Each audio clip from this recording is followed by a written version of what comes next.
Today,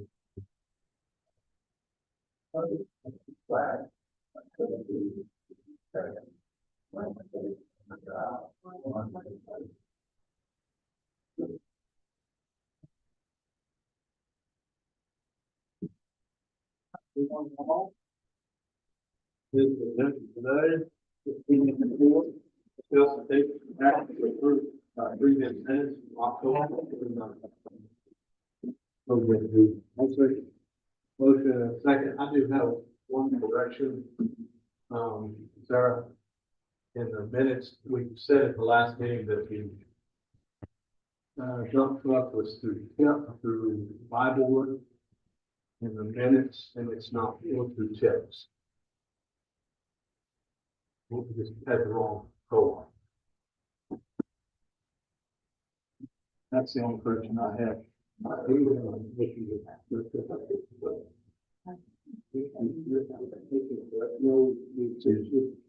as amended. Or we vote on as amended. Vote on as amended. Yes. All right. So, if you recast for each, okay. Well, I move we accept the minutes as amended. Motion and a second to approve the minutes as amended. All in favor, say aye. Aye. Any opposed? Public comment this morning. Anything? Paul? Oh, okay. All right, recognitions and announcements. Anything? The school, outside school girls made it to the regional quarterfinals in volleyball. So I don't think they've been there since 12 or 14. And the American also made it to regional quarterfinals. President played tonight in ranking against Waterbury. And I don't think they've been there since 2003. Fantastic. Yeah, good. Pretty good one there. American one of the smallest schools in the whole league. That's awesome. We'll walk on that road. Yeah, good. That had volleyball since the war girls played. All right, any other recognition? I would like to say that the school here did a great job with their Veterans Day program. And just because it's not Veterans Day today, you can always say thank you to them. Thank you. Yeah, very good. Very good. On a Christmas note, can't believe Christmas is here almost, but if you'll notice that Johnny and his guys are putting lights up. When we hit the lights this year on the courthouse lawn, all of Alpine will live in. Yeah. Christmas vacation. Christmas vacation, now, we are testing the lights today and it was fantastic. So be prepared for some different look this year. Will it be on our dark sky ordinance? Get on it. For a little while. Anyway, so that'll, I think the plan is to light the basic trees, the Friday before Art Walk with the final Christmas tree sometime in December. So we're gonna save the best for last. Pumpkin, we got the pumpkin. Did we announce that last time? Did we hit? Yeah, we did. So, that's all I have. Number 7 as well. Number 8, let's do a report from the city of Alpine. I'm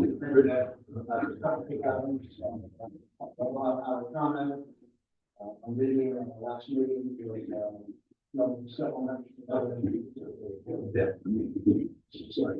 We're a little less formal. Yeah, thank you. Yeah, I see your agenda today might exceed the Alpine City Council agenda for about 4 hours at our last meeting, but the 2 items of note, I think, for commissioners were: one, we reviewed a compensation study for our city employees. We had Evergreen been working on that for the better part of 6 weeks. We went through a discussion of it. It was a good dialogue. Important for us was to raise the minimum employee wage, starting wage at $15 an hour. That's saying we'll have 15 salary classifications. 101 through all the way up to 1016. And I think, at the next city council meeting, we'll formally approve that.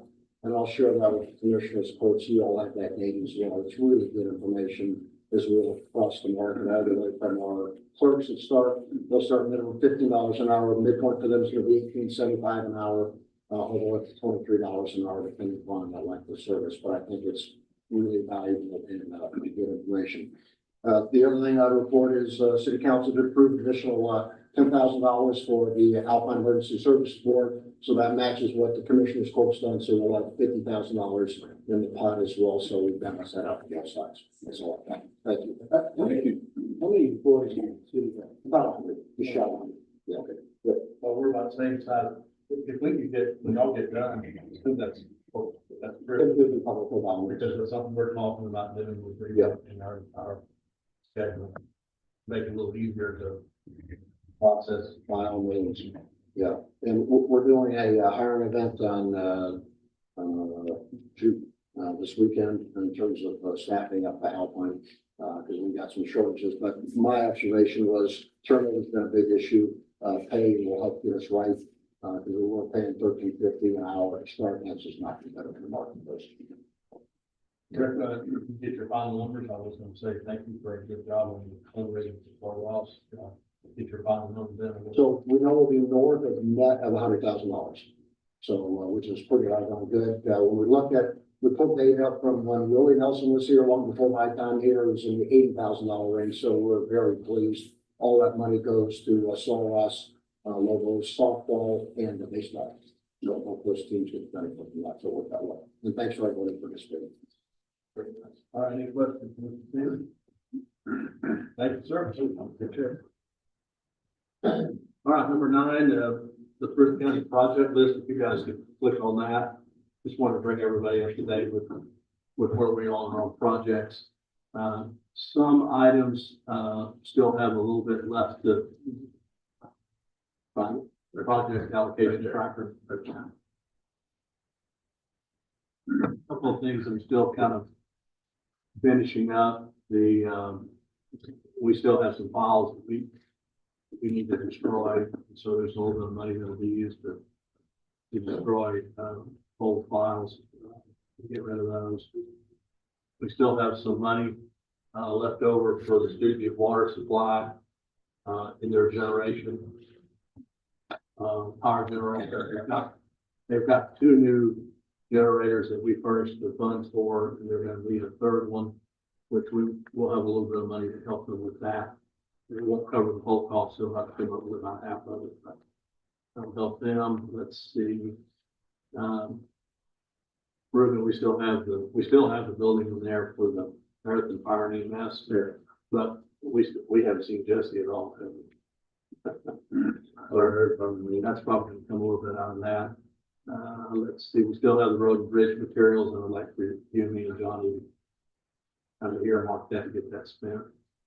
And the rest of it is just little stuff that we can probably combine into another project or something. So that's kind of where we are. Out of 1.6 million, 1,609,000.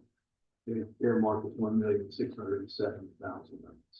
And we expect about 1.3 million. Making progress.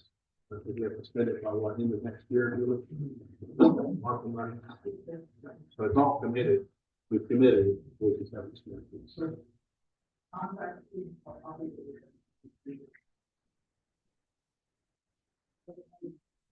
I mean, spent my 26. Obligated right now. Well, that's first. We did. Yes, we did. So we don't have any deadline. It's good to have some deadline, otherwise it goes on forever. What I'd like for you guys is the ratification approval of this first project list. A second. Motion and a second. Any discussion? All in favor of approving the project list, say aye. Aye. Opposed? All right, number 10, discuss and take action to approve the administrative cost agreement for the Far West Texas Water Plan. Number 10 on the agenda.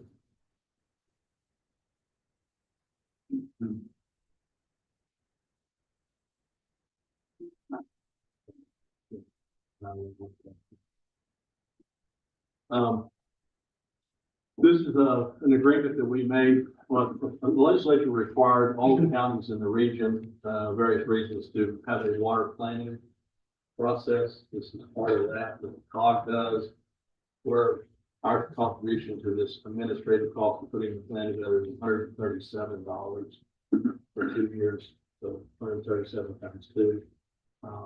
This is just an agreement to codify that and pay our bills, so I just did approve on that. So, Okay. motion and a second discussion. All in favor, say aye. Aye. Any opposed? Okay. Number 11, we have, courtesy of our election administrator, we have 13 iPads. He gave us 15, but we repurposed 2 of them within the county. We have 13 iPads and carrying cases, which is a photo in your packet. These are pretty nice. Pelican cases worth $100. And then the iPads are, have been wiped and ready to be sold. Just need to declare these as salvage. We will either put them on the website and auction them off.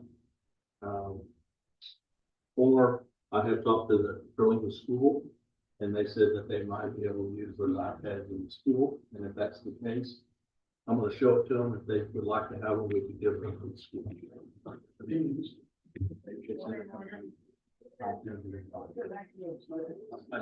need a motion to declare this bundle of iPad is salvage. I'm sorry. Motion and a second. Any discussion? All in favor, say aye. Aye. On another note, we're still got till Friday on the bid, for the auction for the loader and the truck. And the auction, the current bid for the loader is $12,200.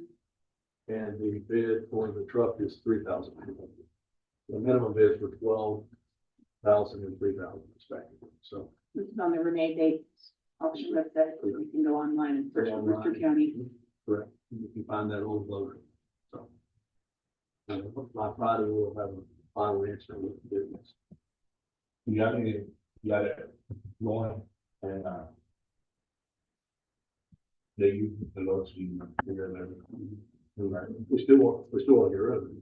One, don't get it back. Make sure it still works. I've had a couple of calls on it. So I don't know if they called me, I told them we're going to the website. So they have to register on the website and put up a deposit. They get that back if they don't win, or it goes against their bid. But yeah, they need to register. No, they're welcome.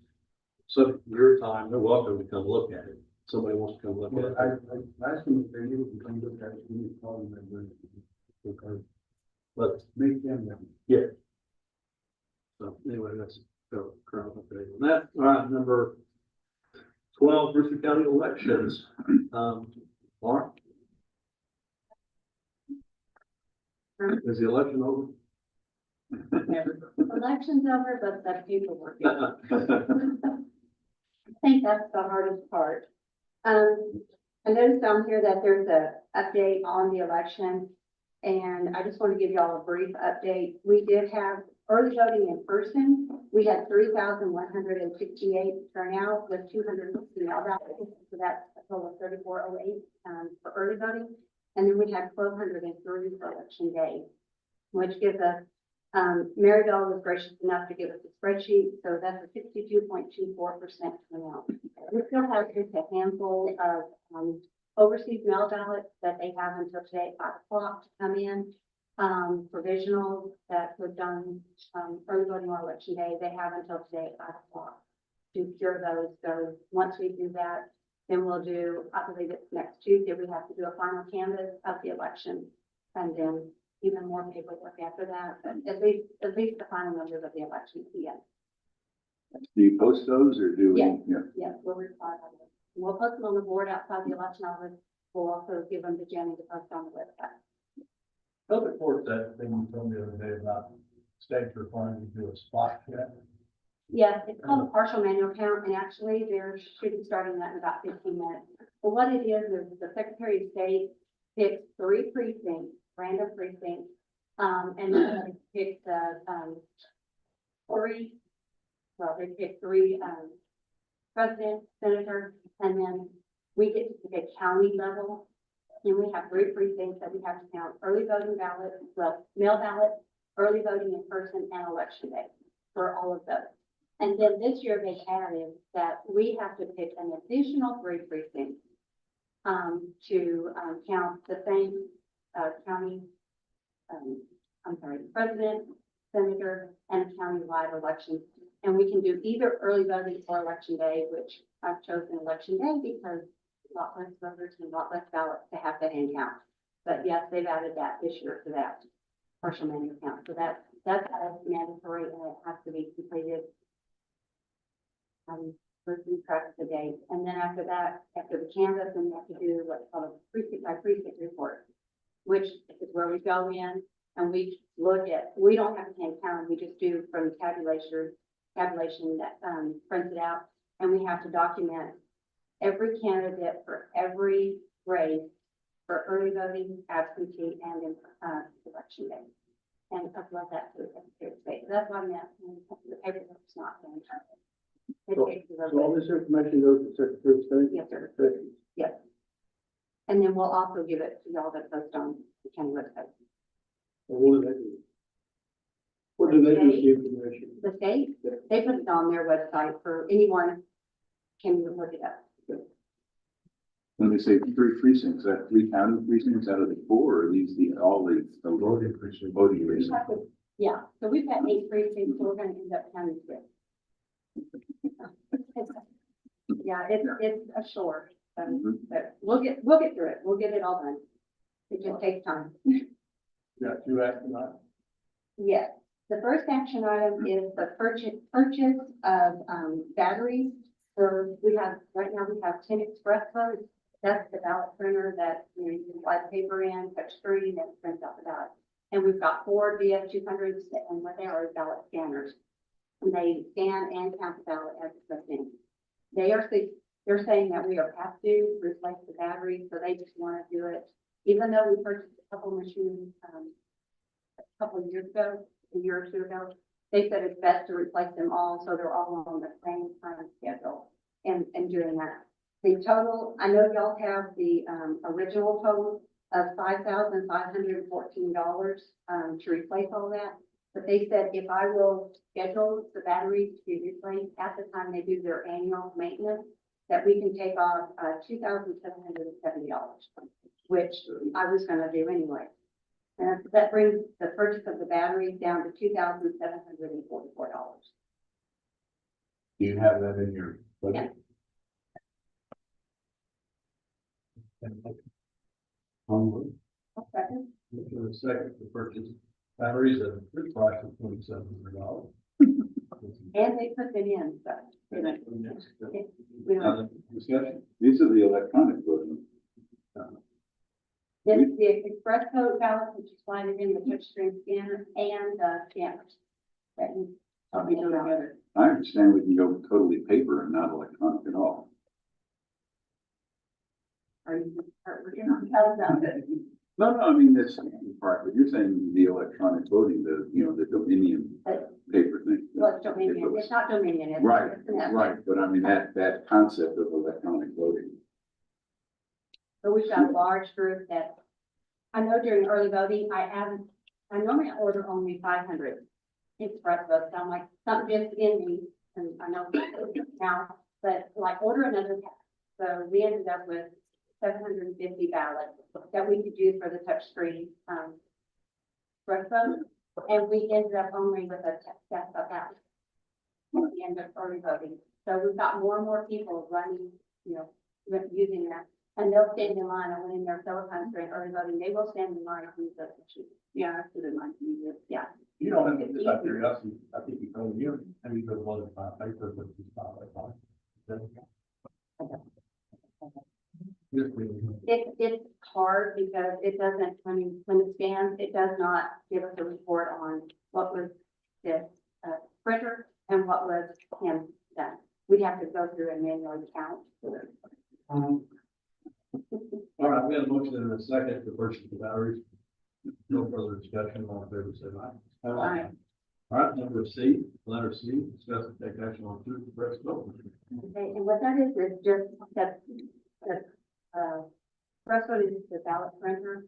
And the reason why I want to purchase two more is because we had two, I mean, I've been wanting two for a while, but we had two go down, one during early voting, one during election day.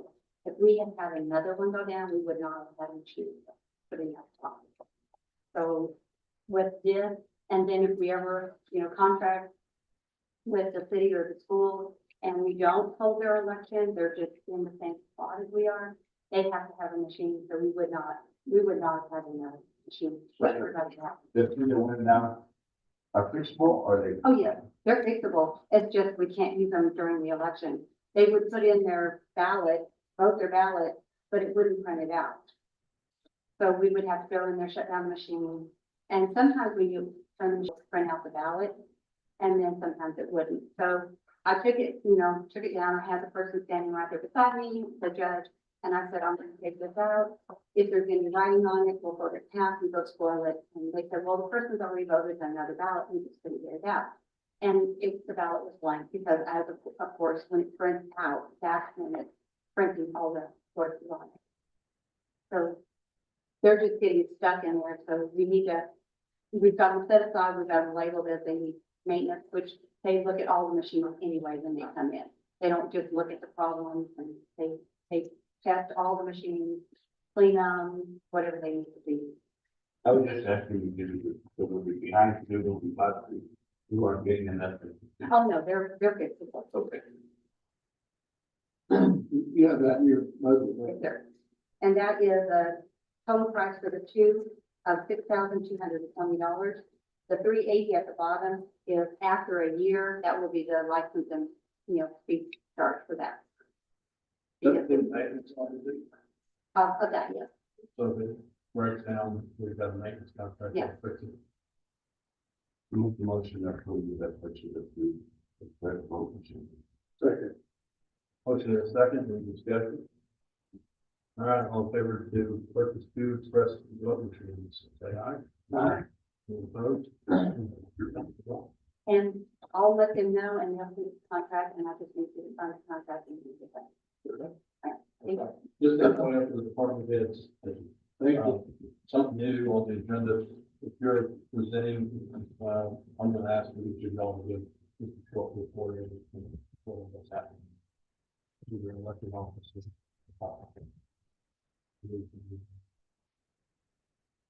Maybe give us a short break. Election short, trying to get this out for 4 hours. Congratulations on the landslide victory for Brewster. Hard call. Yes, I call it Commissioner Morrow Wolf. All right, number 13, Brewster County Road and Bridge. Donnie? Good morning. We received our dump truck finally in that week. We got it cleaned up. We went like, waiting on Mr. Young to do the, implement on it. Yes. And I was sent, like, I had to send a guy over to do, push over a window at, on Park Road. I had a complaint from one of the, one of the things was just a real conversation with one of both agents. The window was kind of, it was not in the middle of the road, but it was in the way where somebody was to meet there. So I sent him out there to take care of that. Also, we took, a couple of of water to Culture Road. And we had some complaints about too dusty. And then we got back. One of the guys said they, some of the ready to talk to him about. Yeah. Forward. That's all right. Anyway, that was taken care of. And then,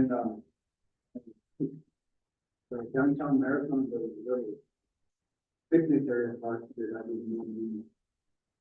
And I felt it's been a common, really mixing the thing and sliding and put a couple of guys over and clean that up. Also, we finally, put together our Kubota mower. and it's working again. And so we can get some clean up and things, training them there, take care of that. Mhm. On Wednesday of last week, we had a gentleman that named Terry Patterson, that we do. And he might have came down and gave us a demo. And and that works with me, but it works with them. It works with very good. You've been out to the patches and see that they're holding up? They're still holding up. So that, you know, oh, this is that stuff we looked at it. Yeah. It's down polymer, so hardens.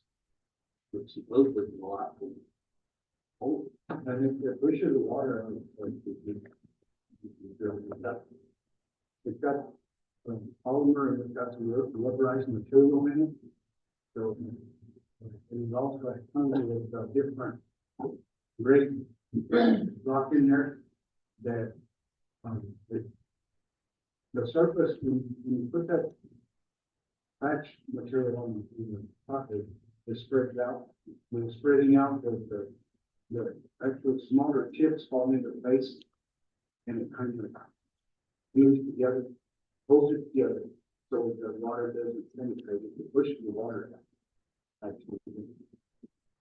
Mr. Stevens, it's not something, they don't look, I don't really call you for patches. I called, I called Eddie, you know, so we were on the same page there. He went out and him and his assistant came out and they like it too. Ours and home. They tried to launch streets, I seen it when I was in town. That's, You know, so we both use it that way, or somebody would need to help each other out and we have the same. What, we go about that, we're just waiting to see how it holds up, how it holds up before we order it. he left me an extra sample. That, you know, we should get together and It acts, when you lay it out, it acts like, once you start moving like concrete. It really does when they lay it out like that. It's basically a step up from what they call proline. Proline is basically the same material, but it doesn't have polymer in it. Proline is the asphalt, oil, motion, what you get by it. And when it comes together, it comes together, but it's not susceptible to water. I mean, the water penetrates. But the other stuff, with the polymer and the rubberized material, it holds actually holds it together. And you don't have to pre-coat your pothole. All you have to do is just scoop it off, blow it off. We actually poured some water on it, try it out and it's still on. Almost 7 days. That's what you do. Just something about Aqua Patch. Yes, Aqua Patch is, I don't know. Personally, Aqua Patch is more, it's more like, so Aqua Patch has a tendency to draw the moisture. So gradually, when it dries out, yes, it dries out hard, but the traffic will crumble it, and that's what it starts to produce.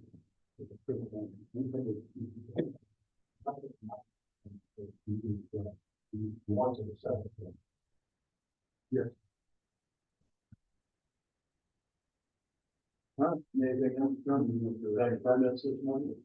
Okay. Well, I did have a question on South County, or North County and South County Road. Yeah. I've had a couple of people call. You know, why we do this. It's private property, end of sentence. That's what I told them, but Cause they can. when you go to Google Map, it shows that they're, Well, you want to die quickly, go Google Maps. I mean, Google Maps is not a legally binding anything, it's just satellite imagery. that's what I told you. Yeah. It's hard to know. Yeah, that's one. Get to that gate and turn right back around, not see what you're doing. I mean, we could put a sign that says like N County Road, if that would clarify things for people, but it's like, yeah, this is a conversation, get used to having it a lot. That's not a bad idea, though. That's what this sign says. County road, yeah. Now, they'll keep that out of. Yeah. I would say we should be okay. You know, if you were like, well, it's a county road, it's not. Yeah. Yeah. Yeah, And then if that's the fine answer for is- everybody. It's not county road, that's. Oh, yeah, that's what I need to do, but as far as I know, they go back. Well, now that the access is So nice. accessible, there's more people driving it, you know, Yeah. and that's. But that's all I have. Okay. John, I'm gonna forward you an email I got from TechStot about the multimodal study. They invited, they're having a meeting at the Red Pillow Community Center on December 11th, and I was invited, and I don't know if you got that invitation, but I'll send it to you, if you're interested. Did you ever talk to Carlos about our little, historical marker? The historical marker. No, I have not. We've been passing each other, leaving each other notes. Phone tag. As far as I know, he's good with what's on there. Yeah. Okay, I'll put that back on the top of my to-do list. All right, thank you, Johnny. Number 14, Brewster County Emergency Management, ready? We've been super busy. We did get the air packs and stuff to the water treatment plant, the Marathon. Thank you. We also had our vehicle electrification, so thanks to Johnny for clearing that area. It looked beautiful, and we had plenty of parking for everybody. The only thing I'm requesting Johnny, if possible, is having him come move some of the vehicles to a better location so they can pick them up. We did a really good job carrying it apart to the point where if we move, we'll fall apart, so. But we're good at cutting cars apart. We're good at that. Also, we're going to, put down some chemical agent on the pad where all the fluids leak out. That will calculate it and make it not hazardous to the environment. So you can clean that up and get it off and then go on with the glass. Also, we're working on the cats and have to listen to everybody that needs it. A little over 40 people. And we've done cats, not million cats and things that are up in the meeting. Involved in rating. And people are filling wood, marathon, and out in the same. So of course, well, if this is a new system that's coming right off of the console of the dispatch, but crystal clear. It's not bouncing off antennas all the way down the field. So everybody has a cell phone these days, and so anybody with a cell phone, it's basically converts their cell phone into a radio. It'll be more like a pager. They won't be able to, firefighters probably be able to communicate with the chatter down. Feed some commands, but they'll be able to communicate. But American comes over to help Alpine, helps American, everybody's now on the same frequency. Good. If we can better with Big Ben now, also. Let's take Big Ben, that's the one. No, we're not, but that's the next step. We've got to talk to them about it now. Or cost to it, and so they would have to be repayment cost. But it's fairly nominal, and now it allows, in fact, it allows the chiefs to communicate with each other about cell phone and not. Remember the old Nextel where it was like a radio? Yeah. So, Not just through the marathon.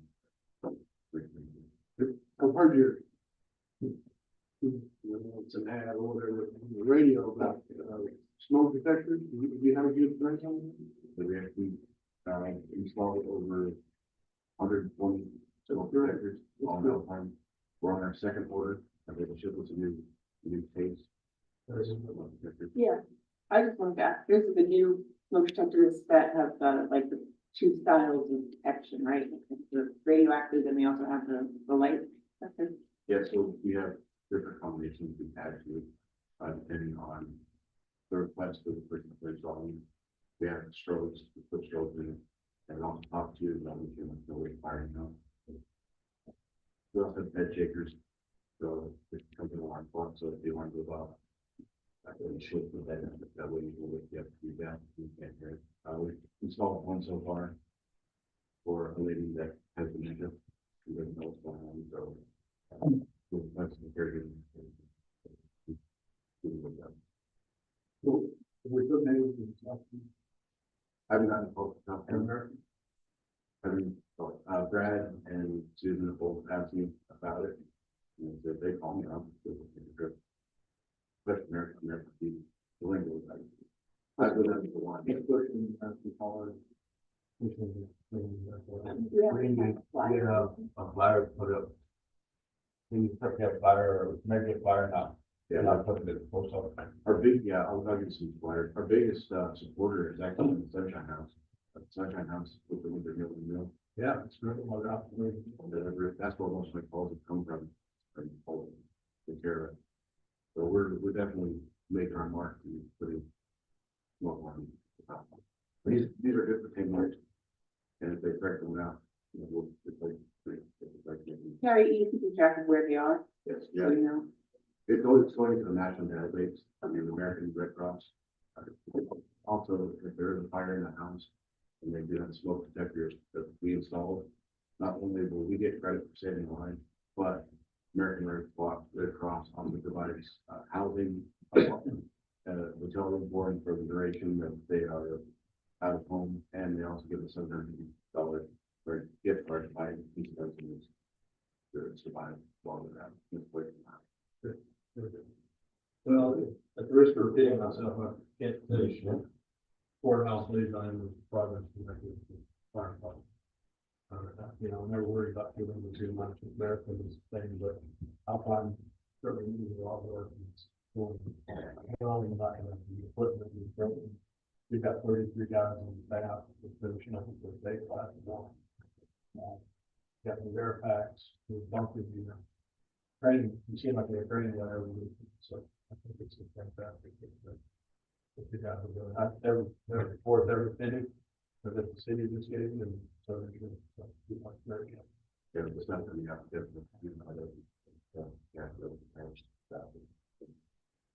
Okay, not anything else. 15, Brewster County. Good morning, Judge. Good morning, Councilors. For item A, I'm just gonna go over a couple of things right quick. One of the things I'm working on is all of the elected officials who have their own bank account. I'm starting to work on and I've started with their office, work on getting them their own QuickBooks software, QuickBooks subscription, so that they can start inputting their daily bank transactions and have like a true reconciliation at month end on their own, as opposed to the way it's being done right now. So my goal is to get everybody onto the QuickBooks software and them doing their own monthly reconciliation, and then of course after that, turning them into our office for audit and review and approval. Julie, are you familiar with TechSoup.org? No, sir. And I don't know if we're eligible, but I think we might because we're government entities. There's a website called TechSoup.org. Yeah, like soup. And CEX. PECH. Okay. Soup. And you can get QuickBooks for $30, $40. Dirt cheap. Now, whether they'll give, they'll sell it to us or not, I don't know. It's for nonprofits for sure. That's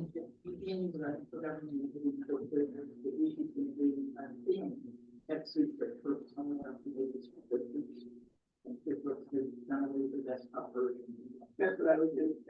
Check on it anyway, because maybe they don't. No. Okay. But definitely want to look at it. Go ahead. I will. And then kind of related to the elected officials' bank accounts and I'm also, working on, the fines and fees that I gather from every office. I'm working on, revising, the new chart of accounts in Tyler.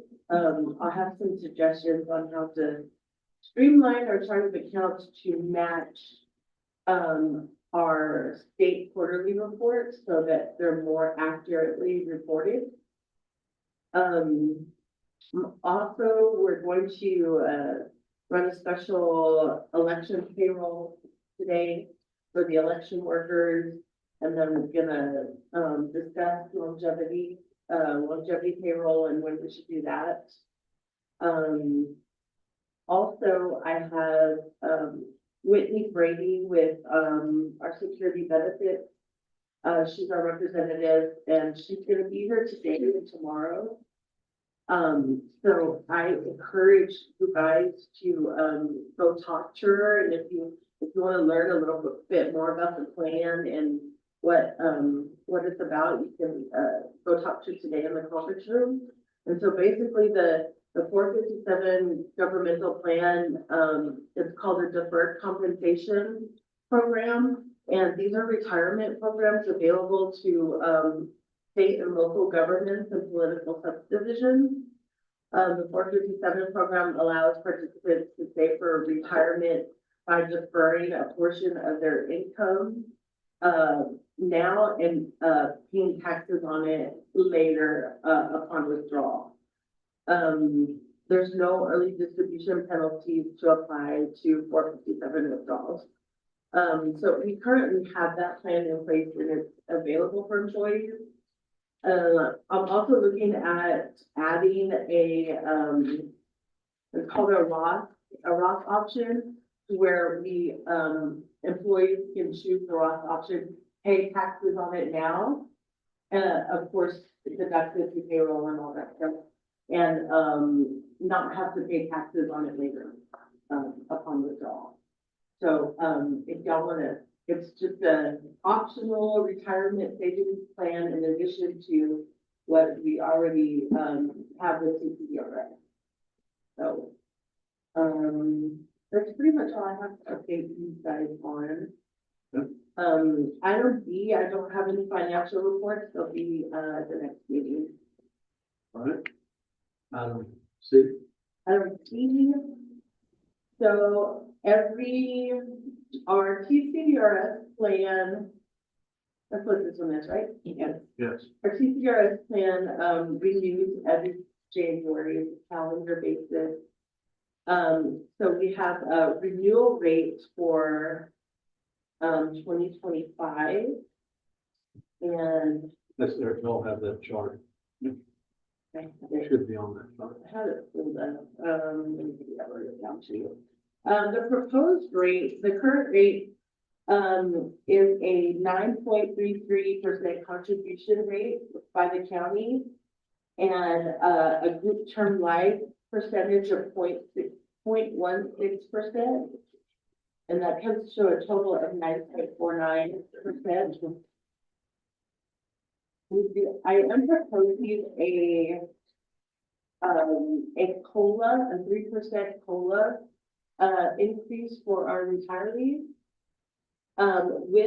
If you approve the 3% COLA, that comes to a total contribution rate of 10.12%. It is already in our budget. We've already budgeted the percentage for the increase. So it's up to you if you would like to give the 3% COLA. The only downfall on it is it does increase our unfunded liability in the long run. A little bit.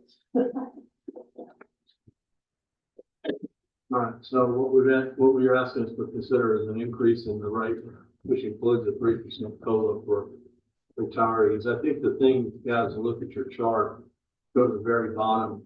We've actually gone down, we've got a 90.5% funded ratio. So this is our liability against the assets that we have on hand. There's probably always going to be a certain amount of funded, a lot of things that go into that. I think one of the things I'm asking, we're gonna review this with the pension plan is what percentage do you want to be at? Do you want to be at 100? Do you want it not to fall below 90? I don't have the full answer to that, but where do we want to be on the unfunded liability side? This ends up showing up on our balance sheet as a liability in our financial statements. Now, is it the end of the world? No, but theoretically says if everybody retired today, what would we have to cover that? So we'd be short of $1.7 million. I think everybody feels with unfunded liabilities. The question is how big it is. That'd be for another discussion here at court, but the question today is we want to increase these benefits, these contribution rates. That's a question. Just to clarify that,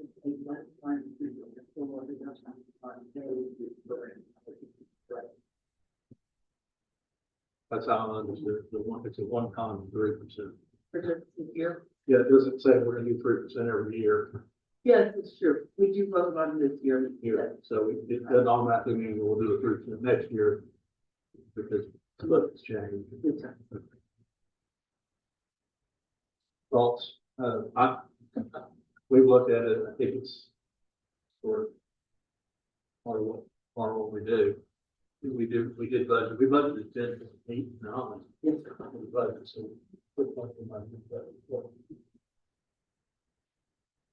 Mr. David, you know what your unfunded liability is? What you're thinking, what about you're over.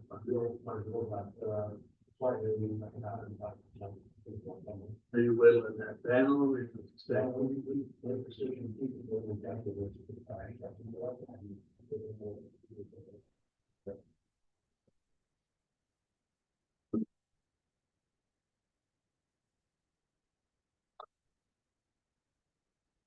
I'll make a motion that we accept the pension rates as presented. I'll second. Discussion.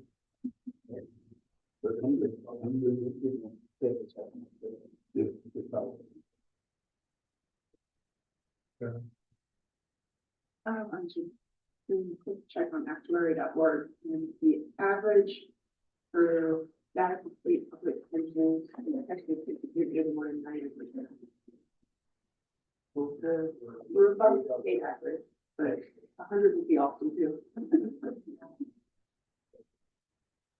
Well, yeah, of course, to achieve 100, you're going to have to, we're really going to pay into it.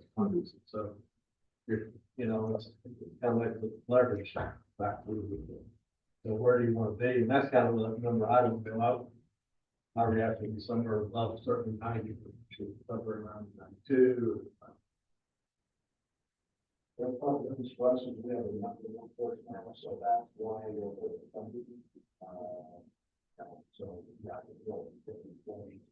what's your average age? Cash flow, 5 to 30 years. It's in your function, most of our average. Surprisingly, our average age of our 44 is 44. It's all 8 months up.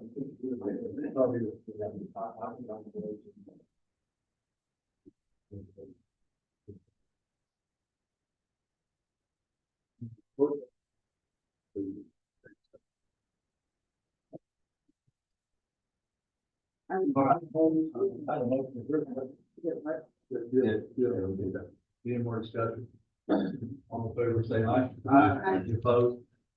Your actuary will report. All right, doing D, road bridge compensation analysis. Do you want to go over it, Judge, or? Yeah, I can do that. I think Ruben can help me with this. Yes, sir.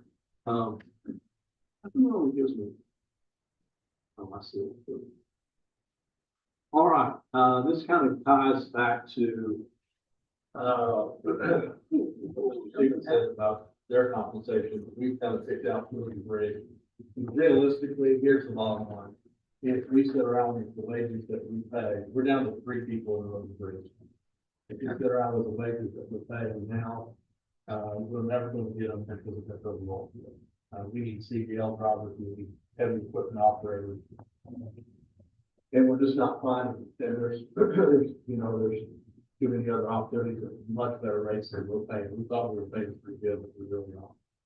And so Ruben and I and John, and Julie kind of got together and come up with a proposed plan. The idea would be to eliminate we have, two positions we would eliminate in road and bridge, so it would take it down to a total of 7 positions, which would be the superintendent, foreman, 5 road and bridge crew. We would get rid of the equipment maintainer, operator title, everybody would be road and bridge crew. So the goal is everybody does everything. That's kind of what we need to do. In the past, we had some people doing CDL. We would like everybody to have CDL. Everybody to be able to. Thank you. So, in return for that, what we propose to take is funding out of the teacher patient. And building that higher wages. Okay, we're the last one here.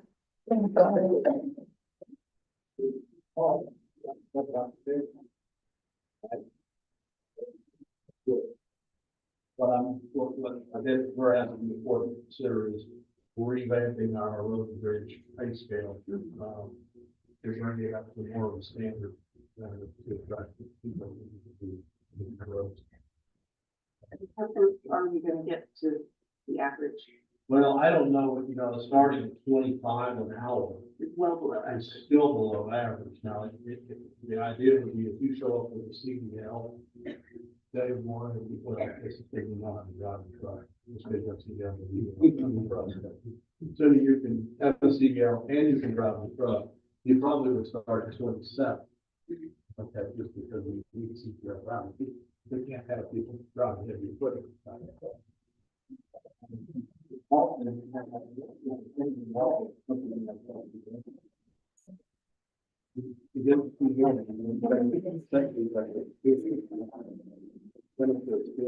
Then you gotta pay your ride or deal, and then it's going to be taken to the government.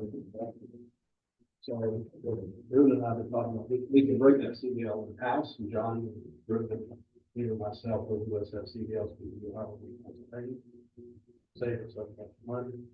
Right there, having said that, Sarah, I don't know, he may still.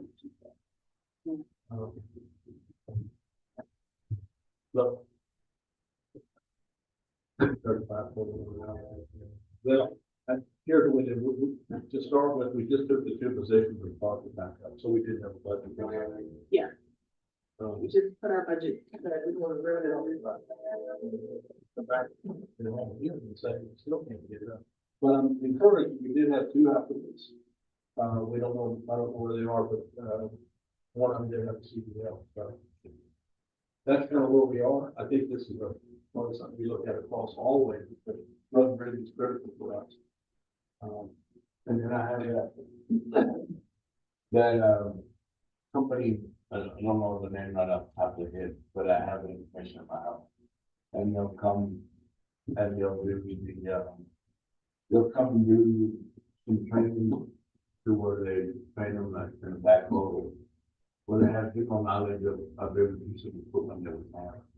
At the same time, it helps with all our liability part of it. And everybody will have this.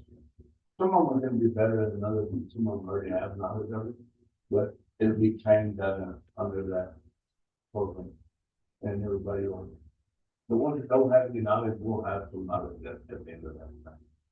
And that gentleman lives in, their project with the state, and it doesn't cost you anything. is it, Eats? No, it's not, it's another brand, but I can't. Okay, sure. Look at it. Okay. If you look. But anyway, If you look at the chart that we prepared, there is still a little bit of a shortfall, annual shortfall. I think it's on the list. Yeah, cut up in pieces. There's still about, even if, now this covers all benefits in retirement at 10.89. We know that retirement's not 10.89 based on They're just very much, it's gonna be like seven, a little less than About 7,000. 7,000, yeah. Yes, sir. About $7,000 difference, which will come out of general surplus, to make that up there. But assuming, remember, we have built something to do here. Yeah. So we've got a lot of excess budget left, when we have it, it's not like it's being active. So I don't know the answer to all of it, I think we've got to make this step in that direction. It's critical for the county, we can't operate at this rate. We can't get anything done. Yeah, we can understand if we want. So, I urge that residents support. At least let us try this. This sheet that we have here and doing what you position and use that on to up the salaries, hopefully. We can at least get a full budget or a full staff. But close to that. I'll make a motion to do away with two positions to try to bring the money up to where we have a proposed, salary increase. We're going to do a loading bridge. Motion and second, discussion. Yeah, thoughts?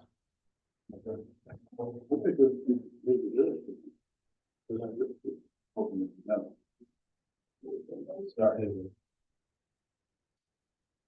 It will definitely the packaging clientele, based on the people that might be interested in it.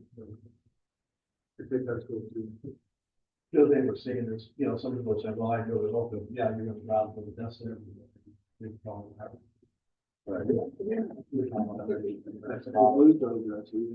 That moves up and down, so we're hoping there's a difference, Well, being close enough to the people. yeah, exactly. All right, motion is second, there's no further discussion, all in favor, say aye. Aye. All right, Jim, you got that, we're looking to implement this. Okay, letters for our existing employees raising their pay to, Okay, so I don't know. if you I'll want do to or- Okay. Thank you. okay, anything else on treasure? No, sir. All right, number 16, the next one is the discussion regarding the conceptual designs for proposed visitor centers in Chilingua. Don't have one for you for American at this stage, and then the dormitory facility. There's no real action required here unless you want to take it. I want to give you guys a sort of picture of what the proposed visitor center in Chilingua is going to look like. We've got one more meeting for the final, okay? What we told the architect to do is build everything until the kitchen sink in. I mean, just build it. And then now we're going back and blackening it. Obviously, cost and efficiency purposes. The idea of this is this visitor center, for those of you who don't know, in Toledo, will be right there at the intersection of 170 and 118. It will have a visitor center. It's going to have an outdoor courtyard.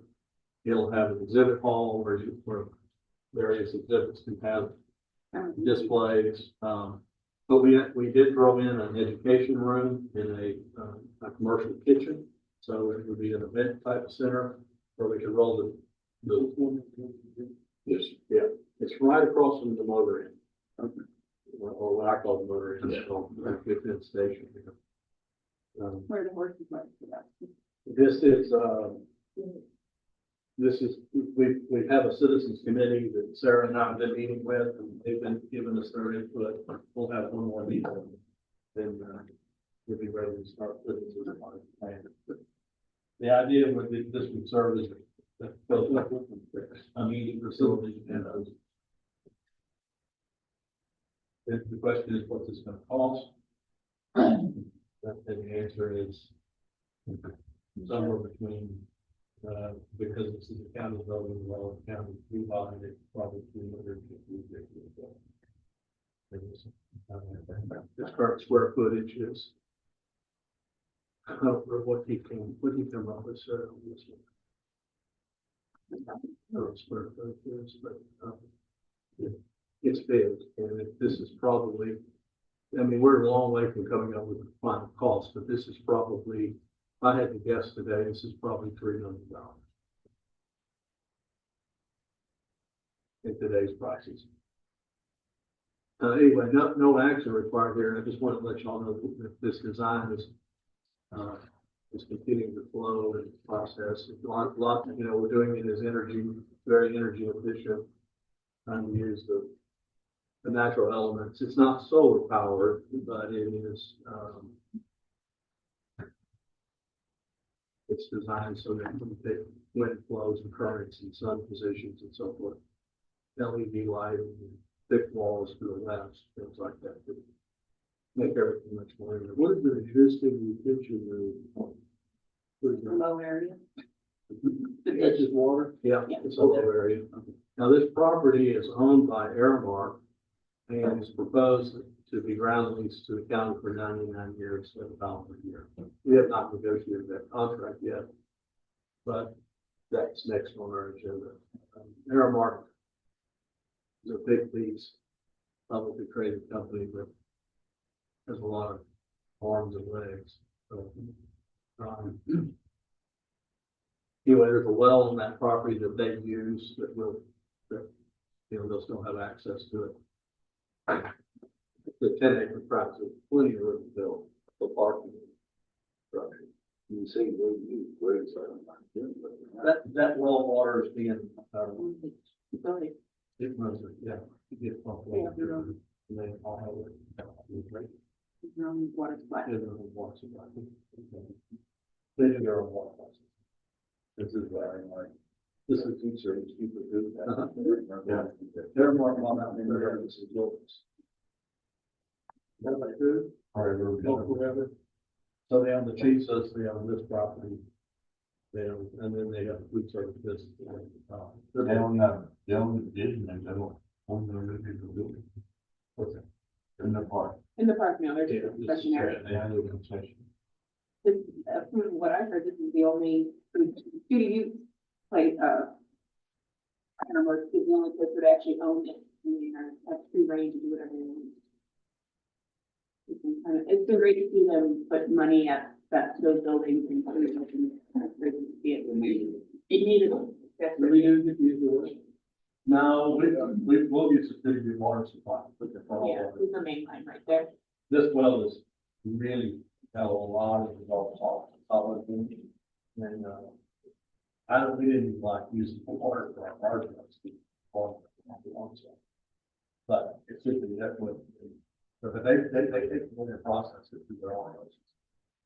All right, so that's, just give you guys an update on that. There's no decision. If you go to the second presentation, this is the dormitory facility that the court said that they wanted us to take a look at. As you guys know, housing in South County is very difficult to obtain. Right now, we've got people living in our station, which was really not designed as an apartment complex. I've got 3 dogs, 2 cats, a hamster, 4 goldfish, 8 people living in this fire station. I'm exaggerating a little bit, but the point of the matter is we really need a facility for both our firefighters, medics, and our police officers, sheriff's deputy. So if you go down to the site analysis, there's a drawing. This would be a 4-bedroom, private bedroom facility with a common kitchen and living area with storage and restrooms, common restrooms. The apartment would be separate, standalone, it'd be attached, but it would be standalone for the deputy. The medics would live in the dormitory when they're on call. This would not be a permanent place for them. They do a week on, a week off. So when they're off a week, they live somewhere else. So these are preliminary drawings for that. I think the question here is cost. What do we use to construct it? The architect sort of designed it similar to what we already have at the South Christian County Emergencies, to keep it looking the same. I don't know that we'll be able to, I don't know what we're gonna do there, but funding for this tentatively might come out of the local travel assistance fund, super fund. There we go. Would be one thought for this. And so something we've needed, we probably need something similar to this in Marathon at some point on much smaller scale. And that's filling with me right now, so, and kind of continue to do that. It looks like it's got 2 bunks. That's up the apartment. No, I'm not getting that wrong. There's 4 bunks. Yeah, there's 4 bunks. Each person will have their own sleeping quarters, but then they would, when they leave their sleeping quarters, they would walk into a common living area. Very, very typical, type of station for first responders. I don't know that we would, there's some things that we'll probably lack. I don't know that we're gonna put it. Yeah, where's the dog run?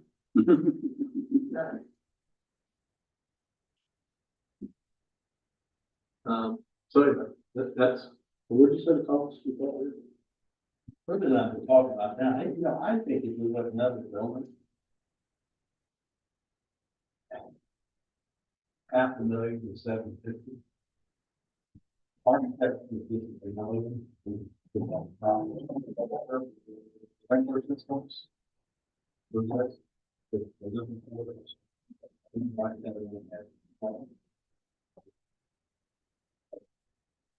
I think this is really less than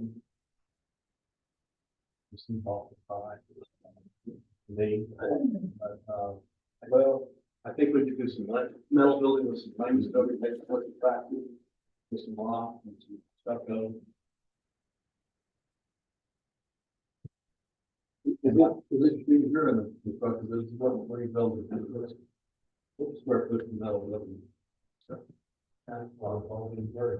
Yeah, that's right. I don't know.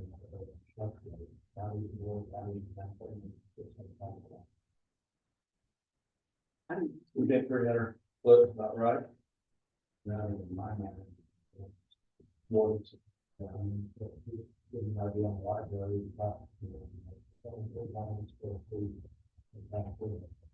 Rare, down wide,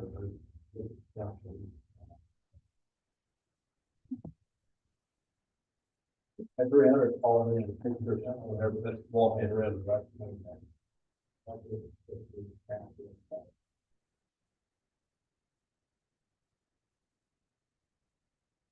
Well, it's, I know we kind of got ahead on that visitor center and it's needed too. But in my opinion, this dormitory is, for me, is above the visitors. But there's, I mean, that's what it takes to operate and have people that we can house and keep down there the collect services. that we have.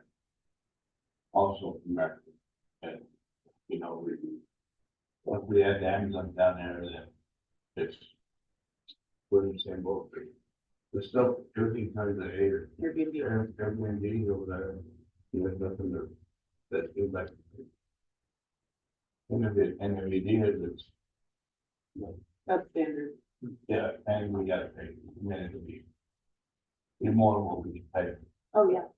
If you're fighting against Airbnb, and with the truck drivers going to oil fields, eating against Airbnb, that'd be great. Hard to, not much incentive to have a long-term rental. Well, we're gonna continue to work on this plan, I think probably by. Certainly need to be there.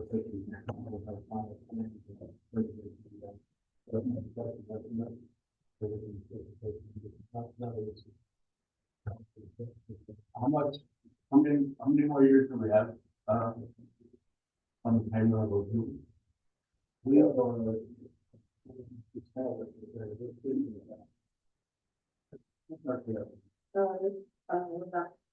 We have less than 960,000, and so our yearly payments are about 250. 4 years now.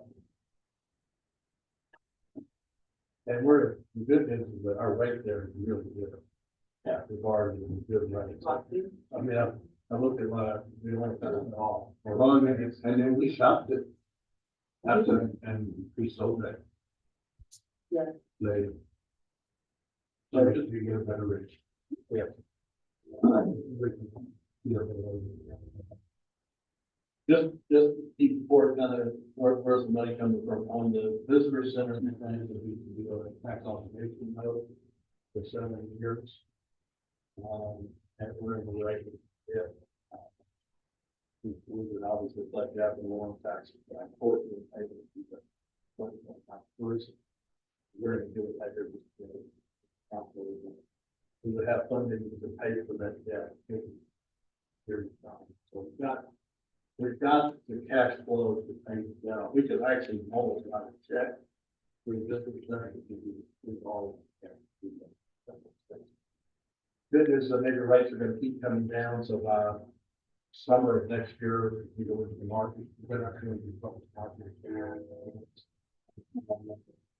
Tax obligation notes to do that, major rates will be down, you gotta do all this. Yeah. So we got some things ahead of that. And that's the source of funding for the business. So the adult authority, I think realistically, we're going to get moving on this. I have a pretty good sooner than later. We may want to take this out of the problem.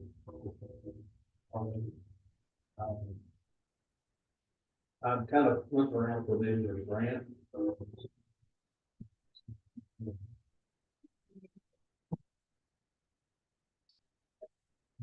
Yeah, so I'm wondering if we can find a, you know, 250 to 500,000 grant we need to match.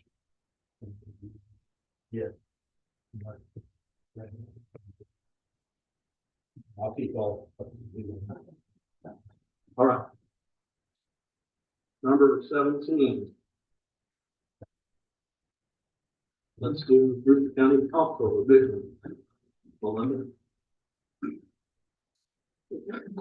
Okay, couple of things, going on, we're moving forward with the conversion from net data over to other technologies. We are currently scheduled to do our first data extraction. In other words, they would actually use the data out of net data so that everything would go through the format and see what we have. We're scheduled for that on December the 9th. And that's moving along. Also, and this kind of goes along with what you were talking about with the fines and fees and redoing the target accounts. We're looking at redoing the target accounts,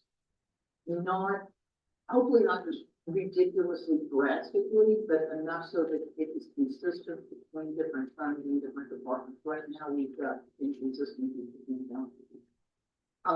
And then also coming into a little bit more compliance with what the state has as their uniform charter accounts for entities. And along those lines, what I would like to see from you guys, as well as the other elected officials in department heads, is within departments, what is the information that you would like to see?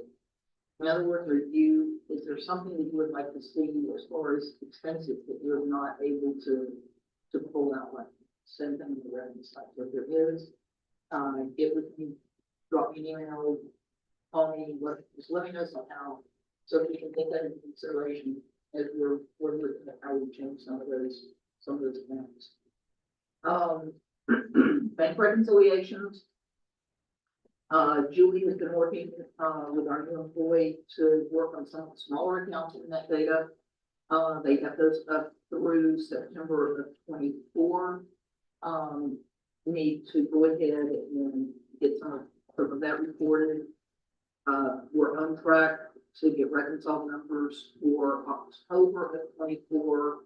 Not necessarily for the outline ones that she was talking about putting in QuickBooks, but for the major net data accounts. We're shooting for November the 20th.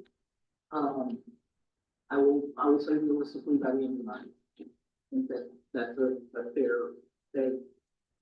Procedures, and I can let Julie speak to this if she wants to, but it seems like the new deposit procedures that we put in place are working to keep deposits getting done on a more frequent basis. And it's doing two things. It's giving us a better idea of how much cash we've got coming in. And it's also, I've been making it easier to record those amounts and check them, concurrently to make sure that, yeah, we've got, we've got good numbers. So, did you, is it, Well, then we tell me how many checking accounts this county has. Okay. 30, what? It's, I'm not sure right. Yeah, it's over 50, we got over 30 checking accounts. Some of these checking accounts are, No, some of those are FBO. yeah, they're SEO, for the benefit of, some minor or something, side funds, okay, got all that. They all have to be recognized. And so the finance group, which is all of those ladies over there and myself, really making commitment that every month, we're gonna say the 20th of the month, is what we're saying, about the 20th of the month, all of the monthly closes. All bank accounts are reconciled. Okay, so November 20th, theoretically, everything in October is reconciled. Not, we got so far behind with reconciling accounts, some of them back for years. We just can't have it. You got it, the citizens of this county, now, they're checking for the most part, so every month. You guys do, we should do the same thing. So that, it's some work, catching up, we're getting there, and very pleased with everybody's diving in there, done. So, fine, that's how our goal is. We're all like, and the other thing is, frankly, 30-something accounts, excuse me. So I think over time, I mean, I know counties that have 2 or 3 accounts.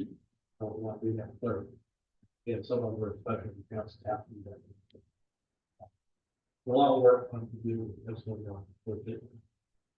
And it's actually the, as far as the number of accounts, that is one of the things that I'd like to sit down and look at as we're transitioning from title. We're not to that point in the process yet, but really look at it and see, are there accounts that we can combine?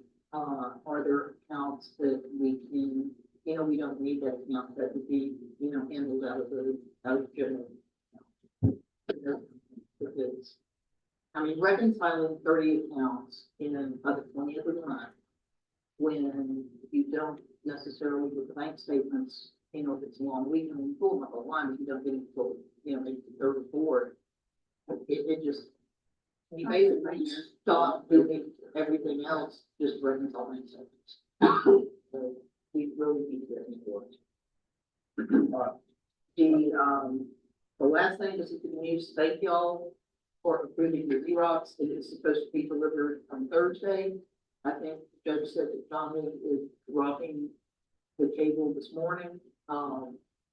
Looking forward to getting that over. So, Maybe it didn't make the work more efficient. All right, let's go to item B, discussion related to, accounts received by account there. Good morning. Okay, so, first, record of the bill was 1,008 already. The total was $181,039.63.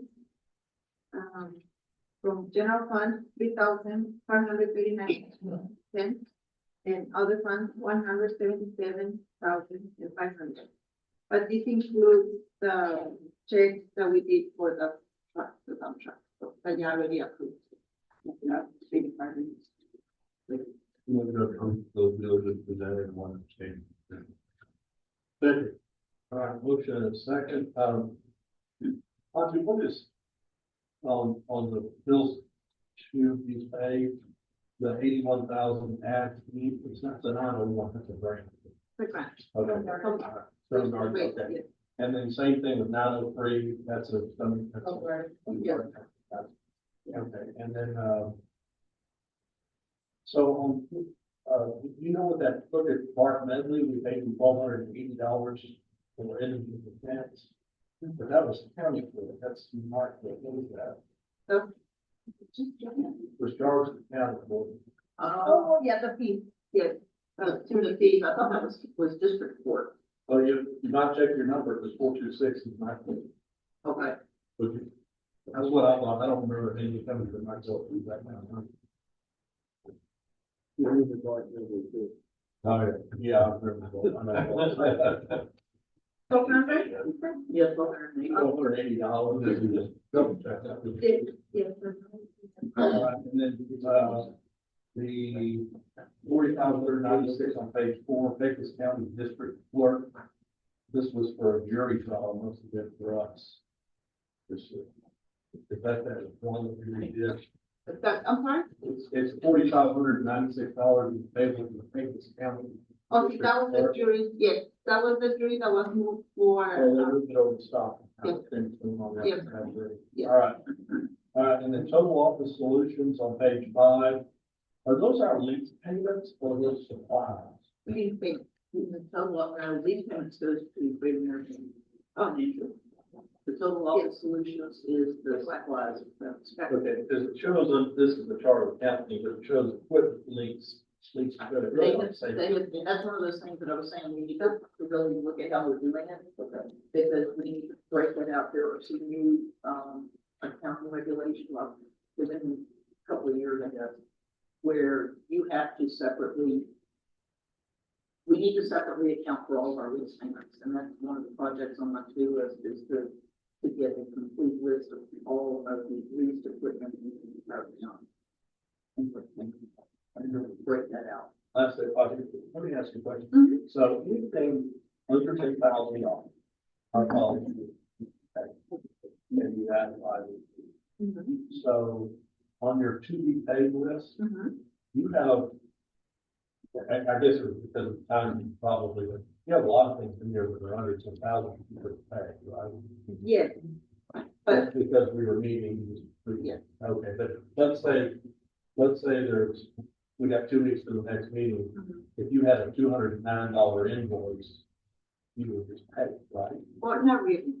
I mean, yeah, I pay, well, I told the ones that have a due date before Commissioner Court, those are the ones that I pay before Commissioner Court. I mean, They're not new, yeah. No, I mean, I'm just doing that check once a week. I mean, I cannot even check every day. No, I mean, it'll take them a while. So yeah, I'll do the ones that have to be paid before the Commissioner Court. I pay them like utilities, things that have a due date. And then the ones that have a 30, 60 day, that we have the 30-day, I mean, I'll wait till Commissioner. Okay, all right. I mean, I don't, you can't do out checks over there. Nobody makes. No, and a big part of that, has to do with the way that Chat Data sets up their package. Very time consuming for her to set up a payment packet. So when we have like a special check or something that comes through, that, oh my God, we've got to pay this right now. It really does take her a good bit of time to get that processed and to get the check written. It, what it is, yes, but it still requires making sure you've got the invoice and setting up the payment packet. We still really need to add.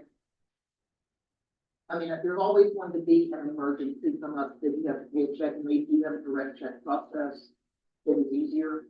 But for general procedure, I think we need to keep it open to the population.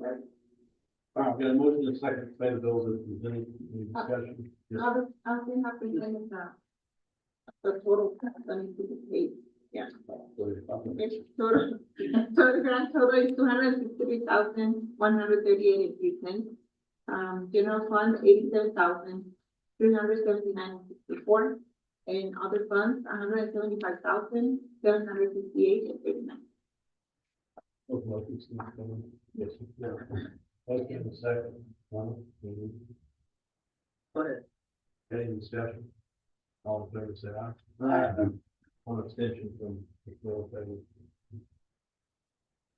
Now, I was just gonna clarify, you were saying that it's coded to your court and should not have been on the instant defense. Okay, the reason for that is that one of the budget amendments deals with that item. But when she inputs the invoice, if there's not a budget there right now, she can't input it, so that was kind of a holding pattern. Okay. So we can get the budget. Very good. Budget amendments we'll deal with in a second. We'll have the other part of this. Line item adjustments. We have, and we're trying to look at different format. Which one? It would be very timely. Oh, yeah. And And then the item is one that's bigger. And then I office and you have a laptop, but the charger, there's two cables like that, the little prongs that go into the box. Equipment and library. It's not there. Oh, okay, so they're not. I was like thinking, well, the HDMI is just HDMI, we can plug it in here, but I don't know how it would affect the sound. Like on the TVs, like we can mute it. Because on Zoom, since I don't have the camera up there, I'm putting the agenda. So we can just like make sure the TVs are muted. And then I can switch it over. You're gonna come back to it. So I'm gonna mute it.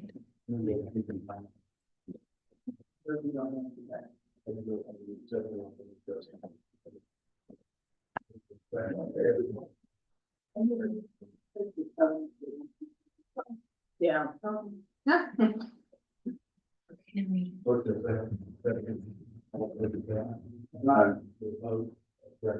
All right, move on to item C as in Charlie. So we're gonna do these in pieces. I'll give you a background, I'll give you detail. We've done the critical budget. This doesn't affect the budget as we put it in place. But in the old days, we used to set aside some money for what I would call a contingency reserve. We call it the rainy day money. If we ever had a problem on the water or the park was gonna shut down, we needed something. So we got away from that over the years. And I would like to earmark $500,000 within the tourism fund. It doesn't show up as a budget item, it's kind of earmarked, but they can't spend that without our permission. I'd like to set that aside for $500,000 for the contingency fund. Particularly in light of the fact that we're probably gonna have to spend a lot of money for money to people's lives slowly, to make them immune. The other items in this C are, I need to go ahead and set up separate capital expenditure funds for the tourism centers, visitor centers, both in Toledo and Marathon. It just would give you a round number of, with 250,000. And each one of those, we don't have any, we're not even near that expenditure, except that Marathon is quickly coming in on the purchase of some land. And that's going to come with some dollar amount that will be 250 above. So those are kind of what we're trying to do here, create a contingency fund for $500,000 and 2 capital CapEx funds. So we can track these projects individually. That's all we do. Well, and the contingency is going to be just for General tourism. general tourism. Has nothing to do with the capital projects. Correct. So the total that will ultimately be coming out of the fund balance in tourism would be a total of, well, a little bit more than that, because you've got the 500 for the 2 visitor centers, 500 for the contingency, and then 50, for the, that's, but then, no, I'm sorry. That's not tourism. That's not tourism, no, sorry. That's So the, visiting tourism, we're going to allocate $1 million, $500,000 to contingency. We can always pull back from the need. How much is in the emergency fund right now? Well, they can have them. we don't have a contingency line in tourism. We used to keep 400,000 there when I was on tourism over the county. Where it got lost in. We bought the light up sign that's currently set up. That was just great auditor talking around it. Kind of remove that, that forget the life force, to be considered the emergency fund, the big stuff happens fund, and just coming from our fund balance and that's all. Yeah, it was always there, it was never allocated.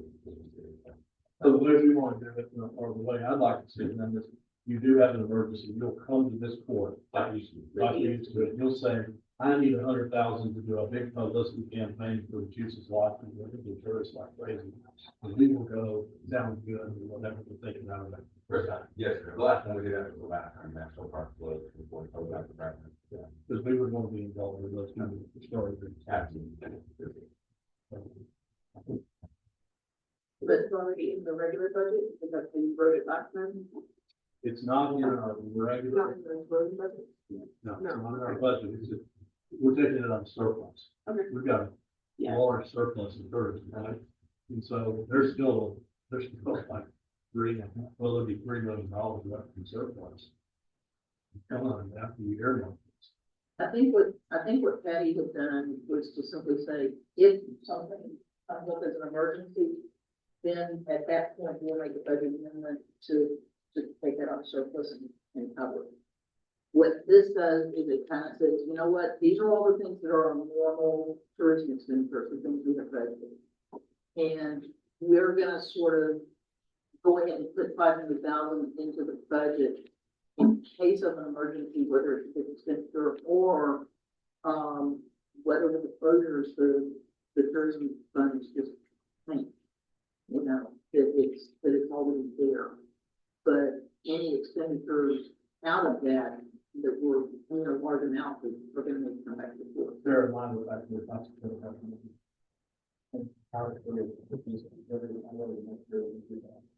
It's positive, set aside. Yeah. How we can do it.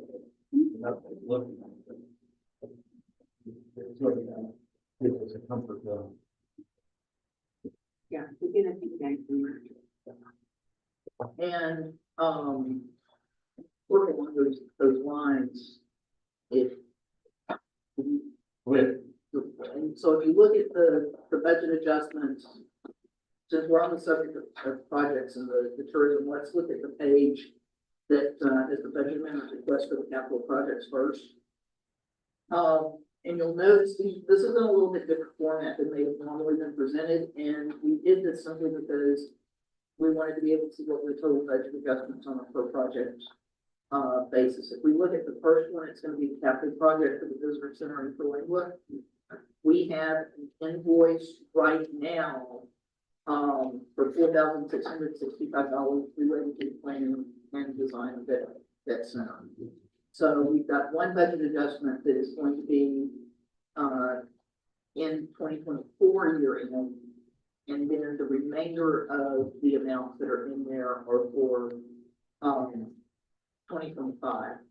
So that means we've got 4,024, 100, we put 125 to construction in progress, and we've also got 125 less the 4,000 that we get to 24 that will be used to cover planning and design invoices in this year.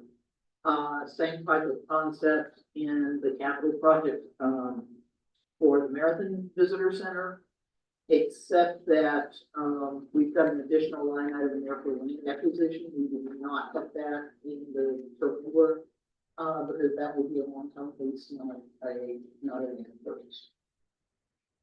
And then the last capital project we have is the requirement in this bunkhouse, and we are putting $50,000 out of surplus into that out of the LATCA for the construction and the planning on that. And these are just kind of preliminary amounts to get started on the projects. And then as things move forward and we have quotes for construction or quotes for actual final blueprints, that kind of thing, then we can allocate more funds to those projects. But this is what we're asking for, budget adjustment to be done for project. So, do we want to take, I'll ask the court, do we want to take the 50,000 from the dormitory out of the LAPCF? No. LAPCF or surplus? If we're gonna ultimately get the LAPCF with the cost of that project, finding it sense to take it out of that. However, this is just for architecture to be pricing right now. The design phase, survey and so forth. Kind of stuff. You want to take out surplus? Yeah, surplus. Rest report? Well, surplus with that? Sure. Okay, well, let's do it on surplus. Okay. Problem is, if you're not taking out an LAPCF, to capture that you need down the road with a line item transfer. Okay, you know what I'm saying? Yeah, and this was already written as being the transfer of funds from the general fund surplus. So we're good. Okay. You want to do separate budget adjustment? let's do tourism first, Okay, and then we'll stop and then we go. well, then there's also that. And the others. Let's do tourism. Make a motion to agree to continue the urban happiness of the tourism. Bring together. Second. Discussion. All in favor, say aye. Aye. Okay. Number two, I'm gonna create a $250,000 CapEx funds, one for the visitor center for England, one for visitor center for American. Funding $250 down the road, that's coming out of the tourism fund. That second. Discussion. All in favor, say aye. Aye. Okay. And then number three and number four is just a payment of these non-professional fees incurred so far. Some of them are gonna be pouring into 24. We'll let the accountants figure it out, but some of them go to 24, some of them will be at 25. Either way, they come out of those funds. You pay first permission to pay those projects. And they can go through. It's coming out of the 250s that we just, so we have architectural fees for American. Yeah. Small, and architectural fees for England. That'll be drawn out of their 250, which is free. Second. Discussion. All in favor, say aye. Aye.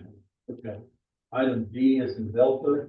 Now we're talking about capital expenditure fund for 50,000.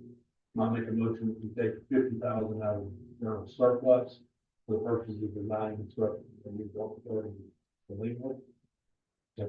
Motion and a second discussion about that. All in favor, say aye. Aye. D, number item 2, we have bills there already for architectural fees. I'll make a motion that we take. Again, some of it's 2024, so I think this is all 2024. What they've done in 2025, but maybe they're. Right, yeah, on the bunkhouse, it's on. But the 10,500 would come out of that 50, we just set aside to pay for architectural fees for that. I'll make a motion. Sir. Motion is second. Discussion. All in favor, say aye. Aye. Okay. Now, You have one. well, E, now we're on E, right? Okay, so if you look at the other page that says other budget adjustments. The first one says for capital equipment, this relates to the 81,000, the grant. On the 2021 Lone Star, Stoneward grant, that actually, they gave an extended time to spend some additional funds. And so there's $140,000 budget adjustment that we're putting into capital equipment. For that, indigent defense, we are going ahead and putting $50,000 in. Now, this is a 2025 budget adjustment. And that will cover like the ones that you were just talking about, that should not be counted in district, they'll actually go into the indigent side. Because what we have is we have county court expenses. We have another section for district court expenses, and then we have a line item for indigent. And indigent, whether it's county or whether it's in district, comes out of that indigent defense account. So there's 50,000 to go along with that 186. Yeah, so let me come back to that. Let's get this 140 thing done real quick. Okay. Because I need to talk about this. Yeah. So, And we've got one more, there's also a $29,000 adjustment for the emergency preparedness line. In prior years, that was called water tanks. yeah, I mean, we approved that 29,000 the last year. Yeah, we approved that. That's already been done. I was in minutes last week. We approved it. This is money in the ESP. Yeah, it's already generated. Yeah. All right. Okay. But the 140 is within one of the law enforcement grants, right? I'm sorry, The 140 is within one of the law enforcement. it's one of the law enforcement grants, and they have used, I think, 50-something thousand for some other purchases. And then this 140 is covering that, and also the 8,000 rate tax. I make a motion that we accept that budget adjustment for the water. Yeah. Okay, second discussion, all in favor, say aye. Aye. All right, let's go back to the 29,000. We did approve that, we didn't have enough, I don't know that we did it as a budget amendment per se, we just said, well, I thought we did it as a budget amendment. I thought you just discussed, I've got a note here, sort of approved last meeting, I'll go back and. Well, let's go ahead and approve it now. So this will be formally approved, we already did it, but we moved again, so we're gonna have it. I make a motion, we budget, we amend the budget of $29,000 under emergency management. This is the money that the ESC has picked up for us down south that we didn't go there. Like, we wouldn't be able to last meeting the emergency management. Right. Motion and second, all in favor, say aye. Aye. Okay, now you're really. Yeah, okay. Okay, now let's talk about indigent fund, and we'll come back towards, to historic. On F, item item F is in Frank.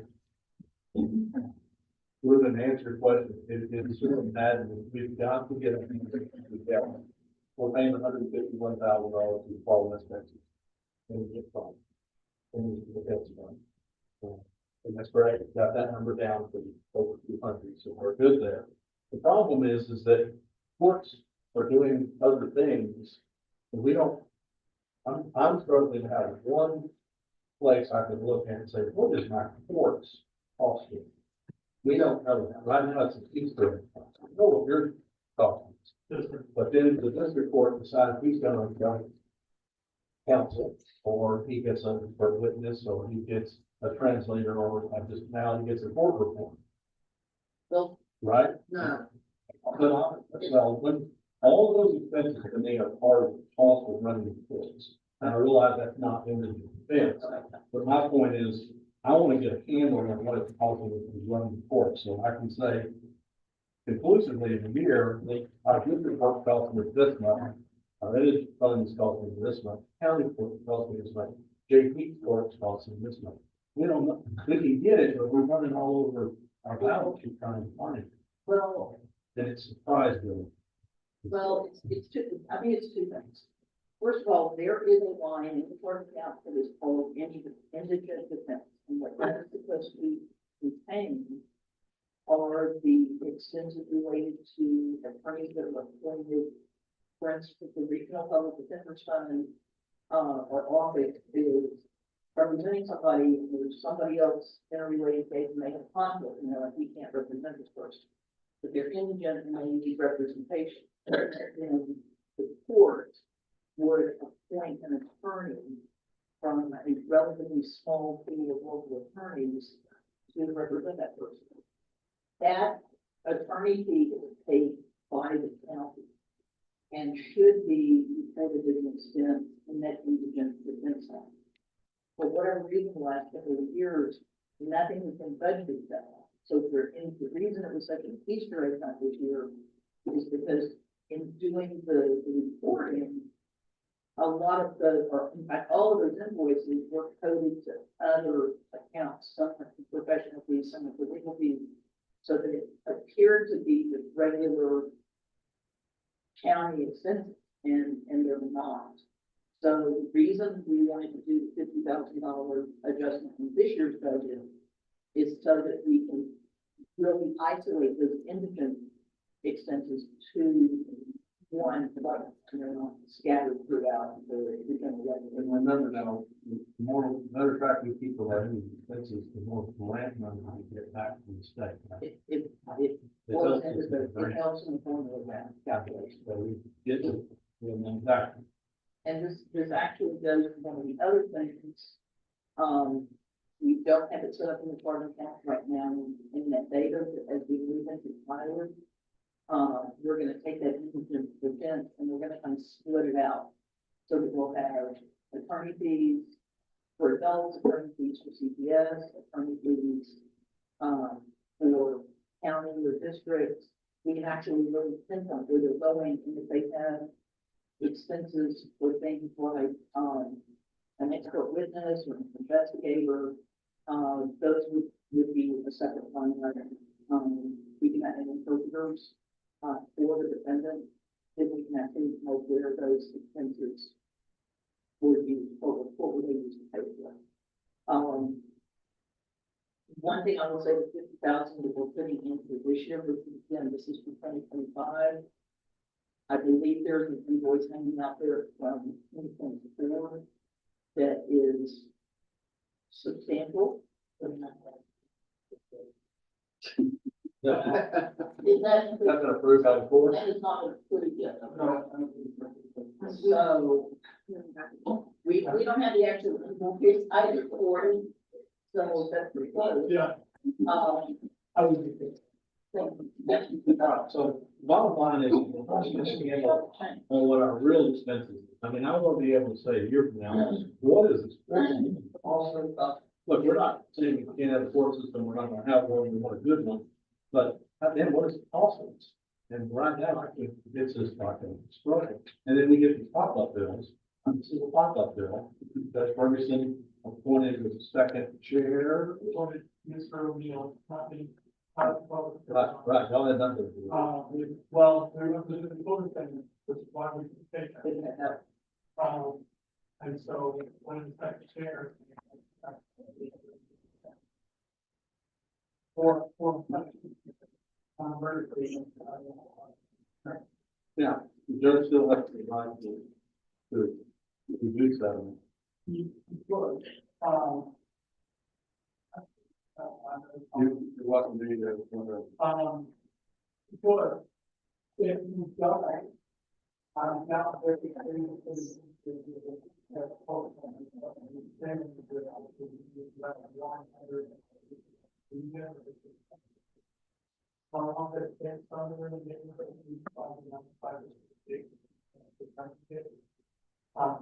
don't think reasonable penalty. I have a person in the fight, all of we will take the second for it to be down, if you have it now. And the information, other than saying, there are CPS cases that are in the but those are over outside of our office, public defender's office, we have investigators that generally wants to investigate those. But for third and fourth things, if we need to, or any of the other things, that some of that was like this. The full fund is somewhere around 1.5 million.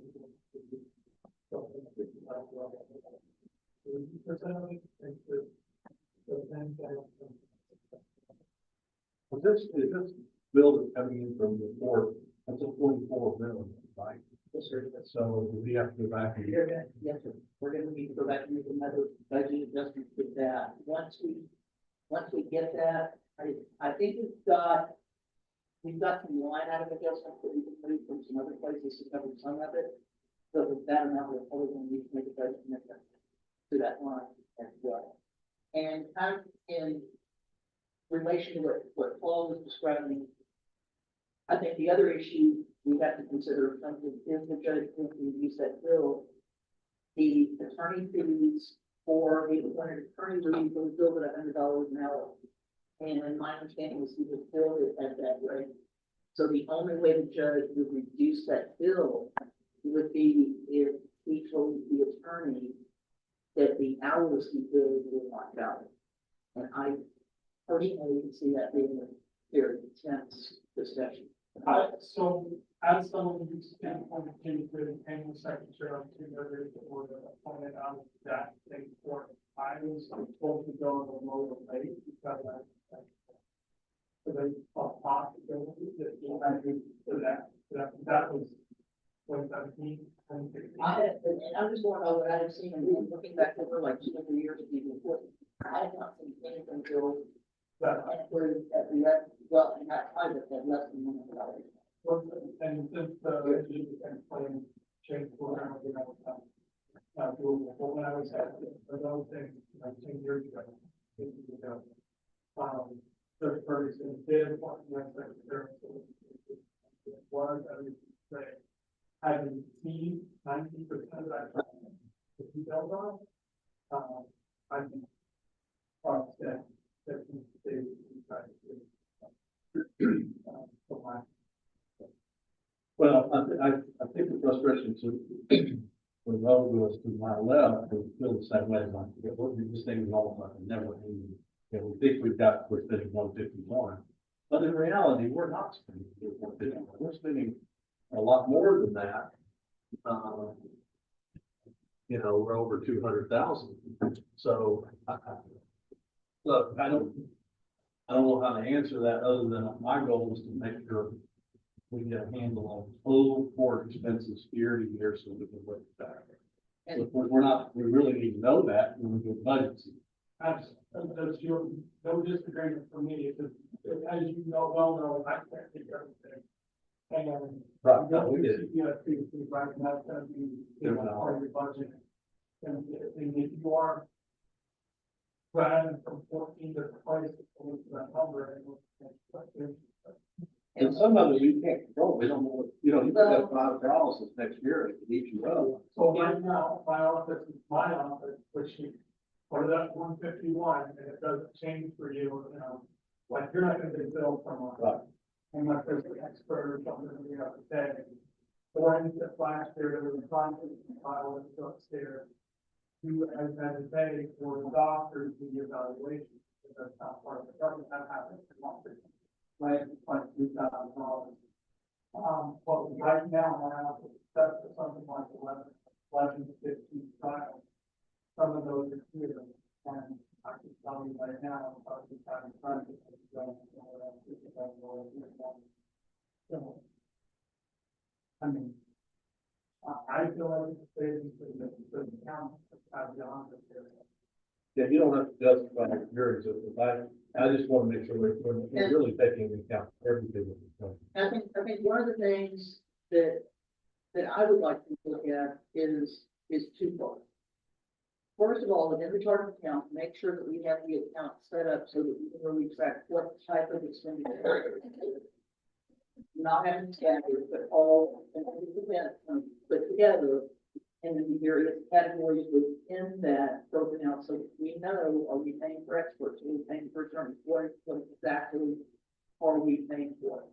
The other thing I think that's happening is the judge appoints an attorney outside of their office because there's a conflict or something. And it could be 8, 10 months, a year later, all of a sudden, boom, this invoice comes in. So I think if we need to figure out the way to at least get a listing of when the attorneys are appointed, and that's something that should be in the district clerk office, maybe we can coordinate with them to see, or the court, just if you appoint an attorney, somebody, let us know. And don't just have it in a very record, but so that we know, hey, you're expecting an invoice. And also, I know this is tricky. You're learning, Ruben. But also, is there a way to kind of estimate? Because I'm assuming they look at this when they appoint the attorney, because how many hours are they anticipating that case is going to take? Sorry. So when I was in private practice, we PTS cases, the attorney mainly was the bill and one. Or the cases that you all. We're not seeing that. I would think that it would be outside of the realm of possibility for the county court to do that, because we can decide that. And then you have a conversation with the election, I'm sure it was not how to probably, acting people to go on. That would, at least, we would see the bill coming. All right, well, let's do this, let's work out the weeds on the sidebar, but what we have in front of us now is a $50,000 budget amendment request for 25, which we don't know what's coming in 25, so we're setting aside 50 just to have that. We're going to get also back soon, we're going to have one in here that will have to amend the 24 budget to pay for this. Correct. It's going to pop out of the sky. And So, if Judge Ferguson has that invoice, I think it went in last week. I would anticipate that we would get it in the next week or two. I'm going to make a motion that we amend our budget out of the surplus to include the $50,000 line item for indigent defense in our 2025 budget. We'll work on all of this later. You all right there? I'm good. Did I say? Okay, motion and second discussion, all in favor, say aye. Okay. Now, I think we're in it. no, I've got this tourism thing I need to. I mean, sorry, but. Yes. All right. Last thing is I want to make sure we had this on the agenda and we codified it. So it's very clear to our county. We approved this, actually a few weeks ago, a few court sessions ago. We now agree to take 10% of the tourism collections every year to the historic preservation fund. We've always done 7%, we increased that to 10%. The way we're gonna start doing it is we're gonna wait till the end of the fiscal year. Somewhere around the end of November, we're gonna look back and see what we collected. That number could be higher or lower than we budgeted, but whatever we collected, we're gonna take 10% out and transfer to the historic preservation fund. So that, this gives us a very clear formula on how to calculate this year to year to year to year. That makes sense. That's all. So I'm gonna ask for a motion to formally increase the hotel occupancy tax, 10% of the hotel occupancy tax to be charged every year to the county for preservation fund. Sorry, are you including language to expand the category of items that can be spent on? No, I'm just simply talking right now, just moving the 10%. Then we're gonna come back and have another discussion another day about making sure we're clear on what we can spend this for. Because I'm gonna see Justin Brady on Wednesday, which we're linked with tourism. We're gonna have final sit down with. So my motion is 10% of the fund every year based on actual collection. I second that. Motion second, discussion, all in favor, say aye. Aye. Woo. Gonna be a hard one. All right, Brewster County Court. Where'd you go? Oh, there you go. If you all was budgeting on There's a lot of noise over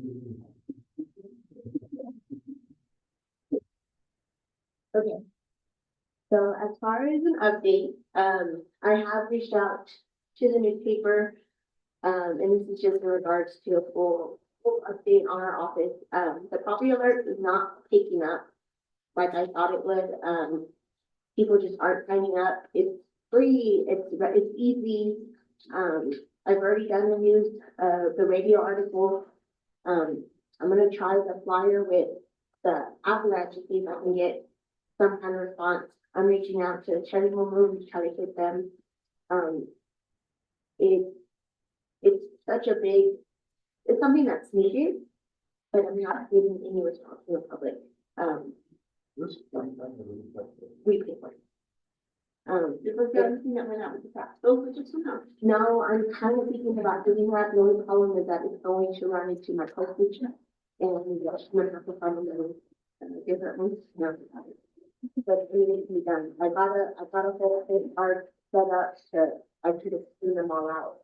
So I'm gonna send the newspaper and see if I get any more feedback. The radio, when I did the radio thing, it only brought in maybe 2 people.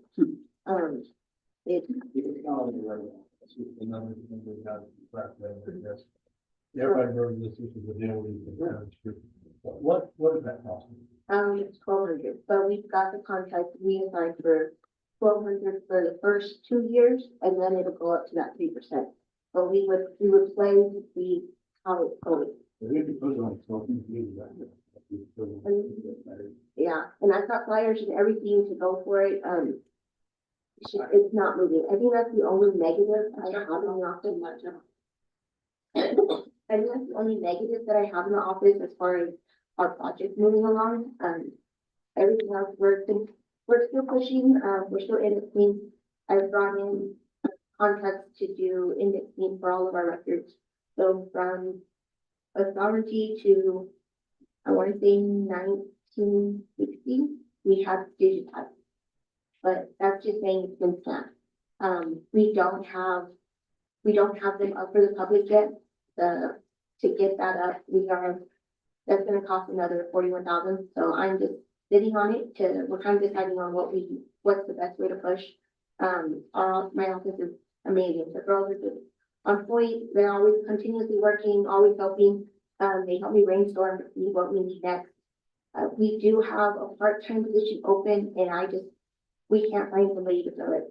We have held off on it for high schoolers, for college kids, and we're not getting anybody. So that's kind of been our big thing, is we're trying to bring in the younger community so that because we realize they struggle with communication, they can't answer phone, they can't work computer, and it's little things like that that is just, we're trying to give back to the community, and it's almost not working and benefit for us at all.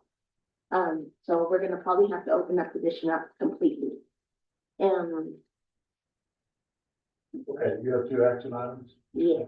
What's the? So in one of your chats, I brought in the CSD reading. It is the e-reporting for just land records, and all it's done is digitized. And because of our population being so small, only attorneys and title companies and government officials can do it. But no other people have access to it. I have been in contact with these companies to see how efficient it is to keep people off. They do their own background check on them before they allow them access. So you have to have the right to just do it. This is so the title company will no longer have to come drop off paperwork. They literally just file electronically. So it's gonna just help us move everything faster. This is free to us. It doesn't cost the county anything. It doesn't cost anybody anything. It's just a memorandum of understanding for the community and the next 2. So we haven't set up the CSD. When I talk to the software people, there's like, if you're gonna do any more, you need to do them all at once. So it's just full blown. So if I can just get these other 2 companies up and going, I'll have 3 e-reporting people. So there's various companies that will find an attorney and will follow the deed for us.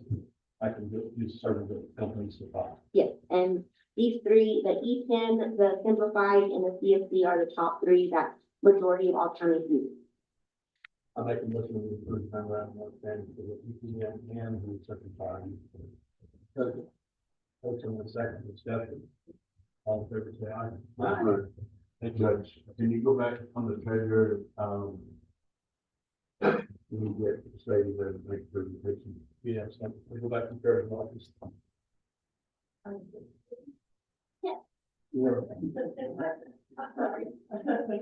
You got just a few minutes, please. I'm fast talker, which is kind of good and bad, right? I'll do capital.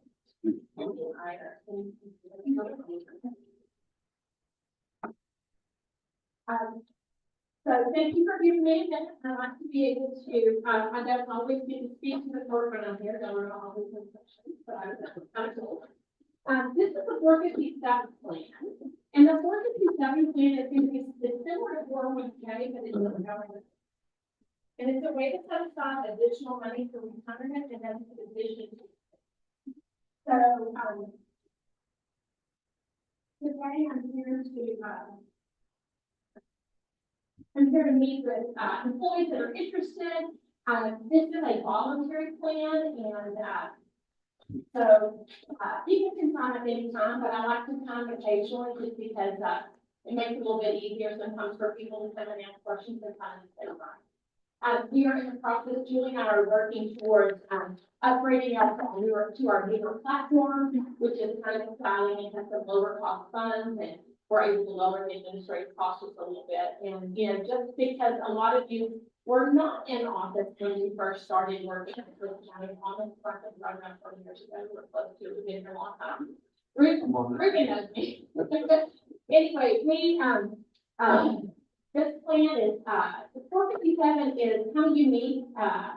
As I said, it's similar to 401k, but it has some unique features.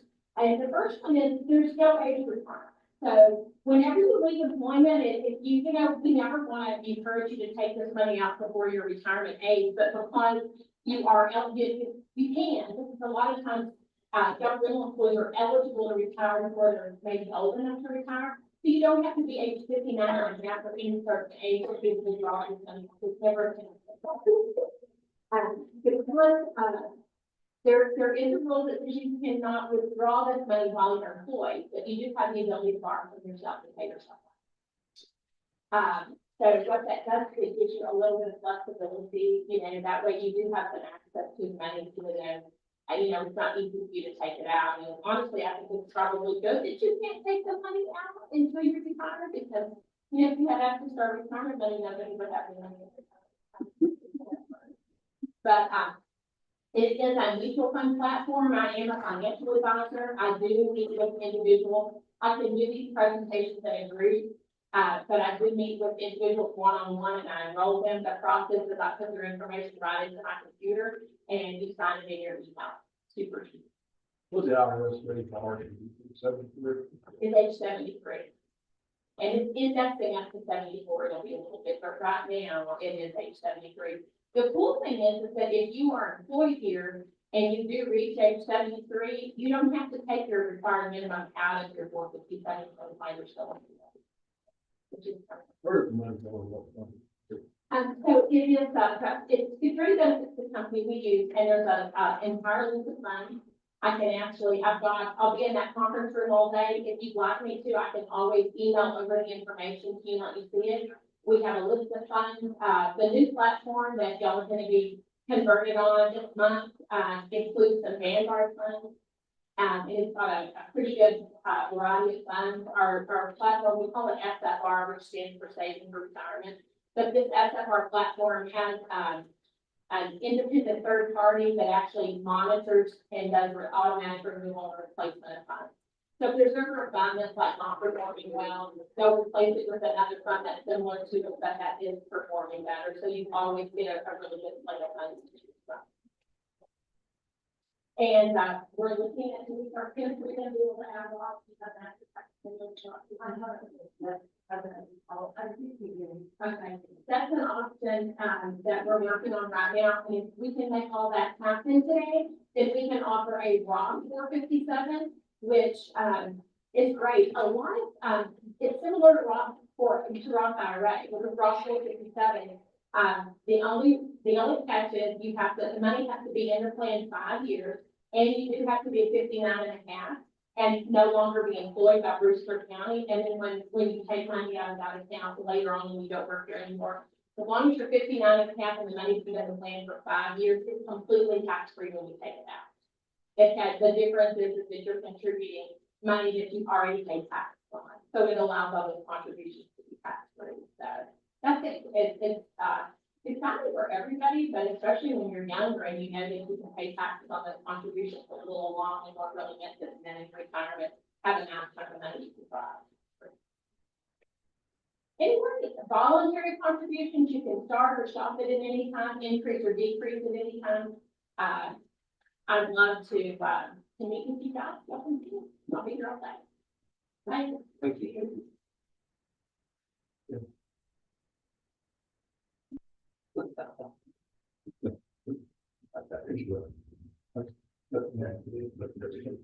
More to life, all right, Wood County Tourism, Robert, let's roll.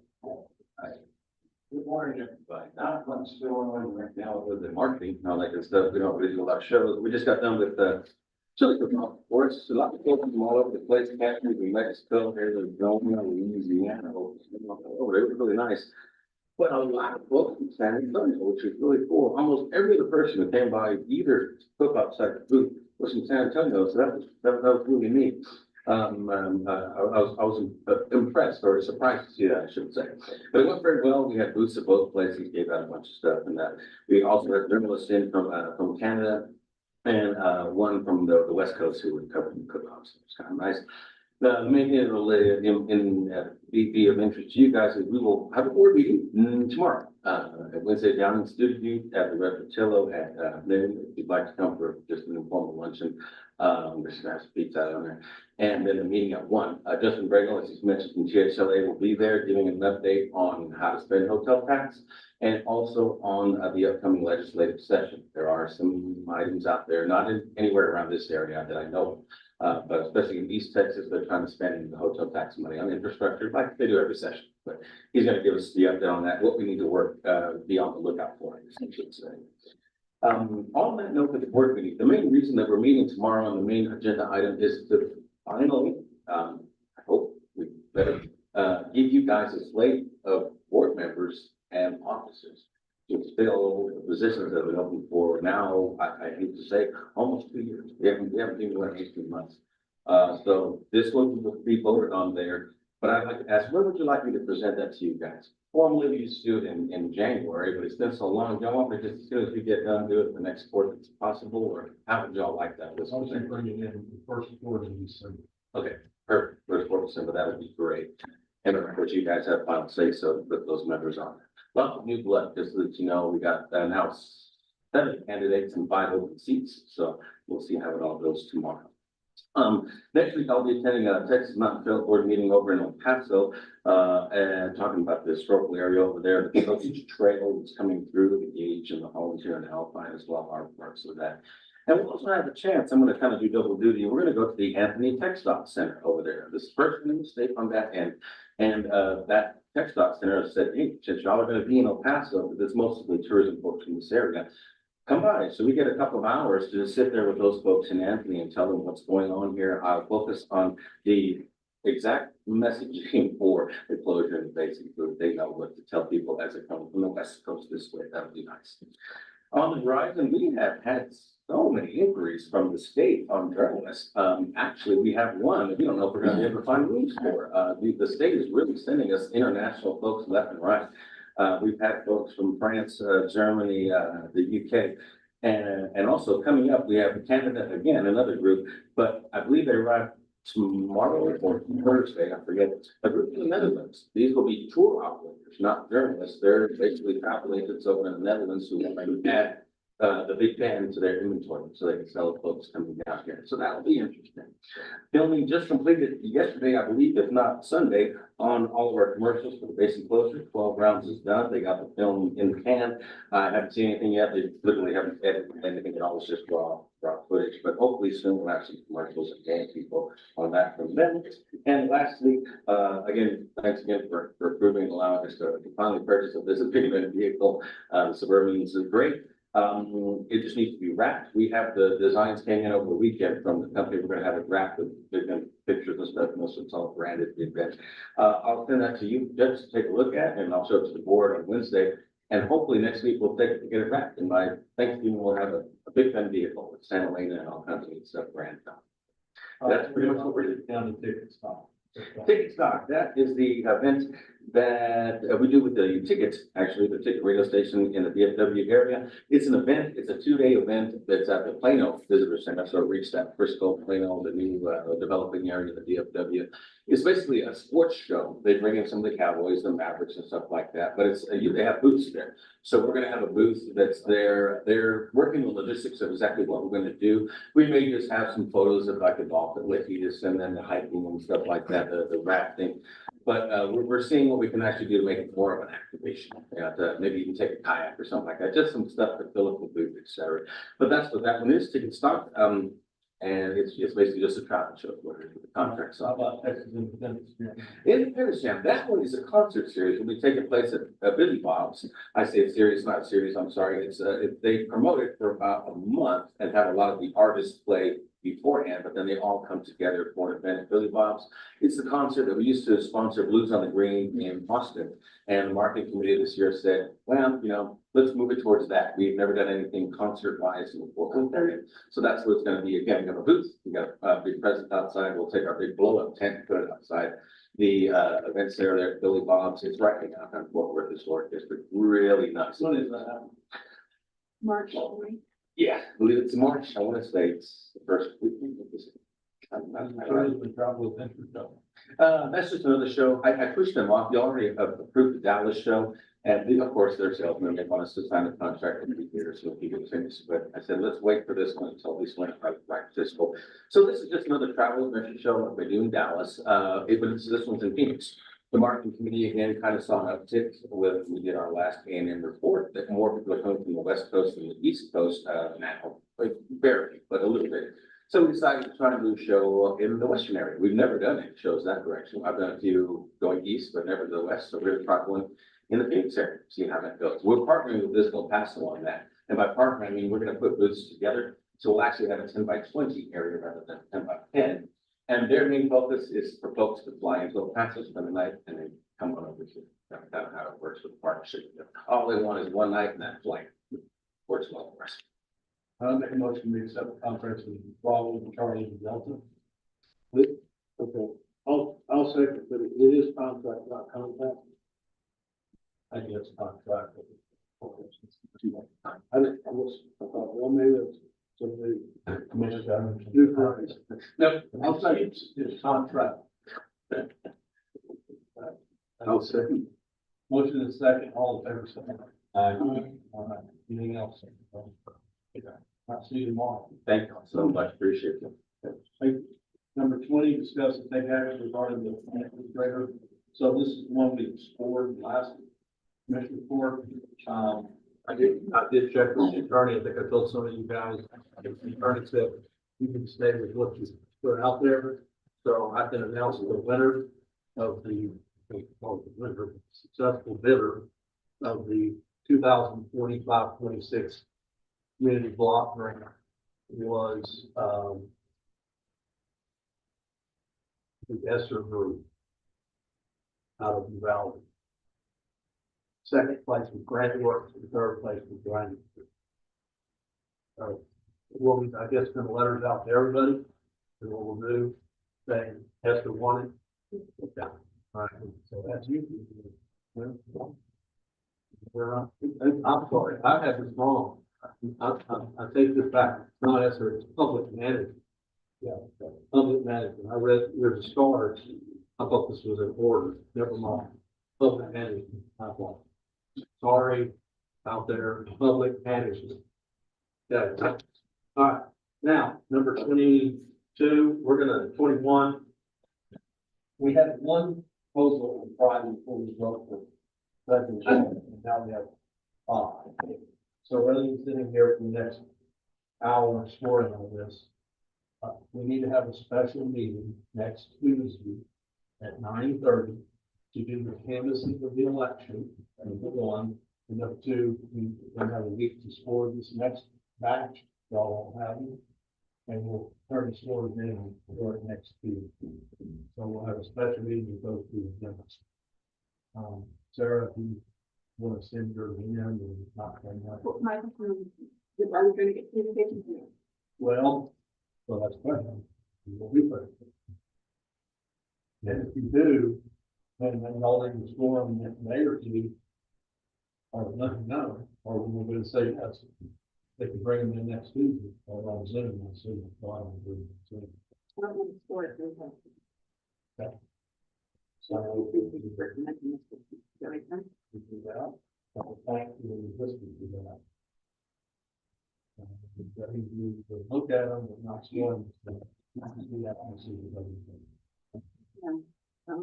What's our drop dead deadline on this? Pretty much Tuesday. So we can recess before, or we come back? I don't know.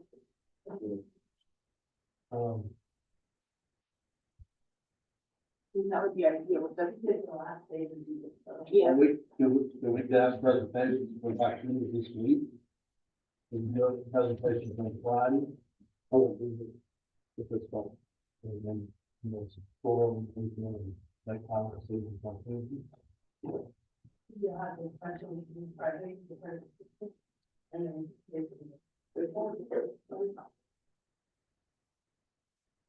Thoughts? I mean, we only have, all we're gonna do on Tuesday is camera selection, which will take about 2 minutes.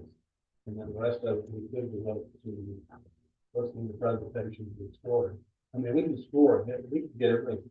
You can do a lot of scoring now. for the presentation, right?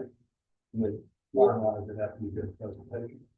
The problem is that if we give each one of them 5 minutes, that's 30 minutes of the presentation. You're able to get more time to spend. I'm open to ideas. There's 5 or 6. There's 5 of them now. They're all came to this meeting. If we, you want to just, like, maybe there's plenty of time to set up the presentation on Zoom or come here in person if they have to. And they get 5-minute presentation. My preference would be to do it all on Tuesday. Okay. But okay. Fine. Perfect. Fine. You can make Tuesday, well, every next Tuesday. So let's just do it on Tuesday, we'll set up, we'll get done with it, maybe the next president, I don't have to.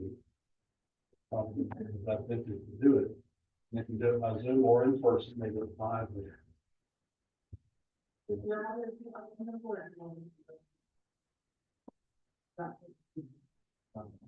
Would you want to know?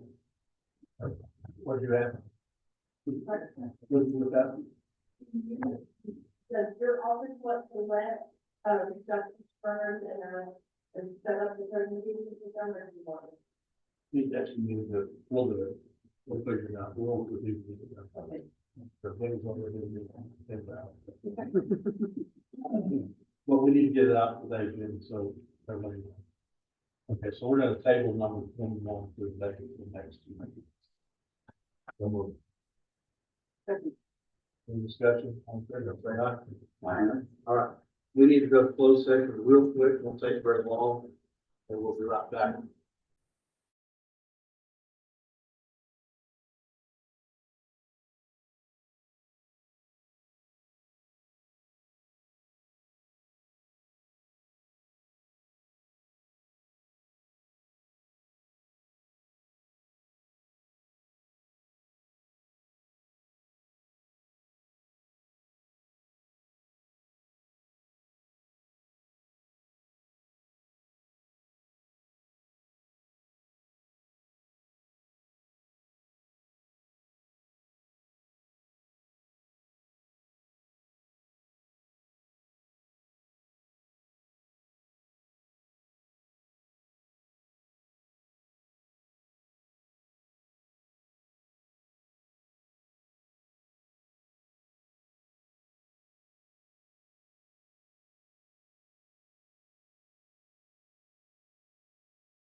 necessarily. We need to schedule a special meeting of the Commissioner Court next Tuesday at 9:30 to talk about those two items. What do you think, schedule? Yeah, look around and next week, 26th, we're gonna hold.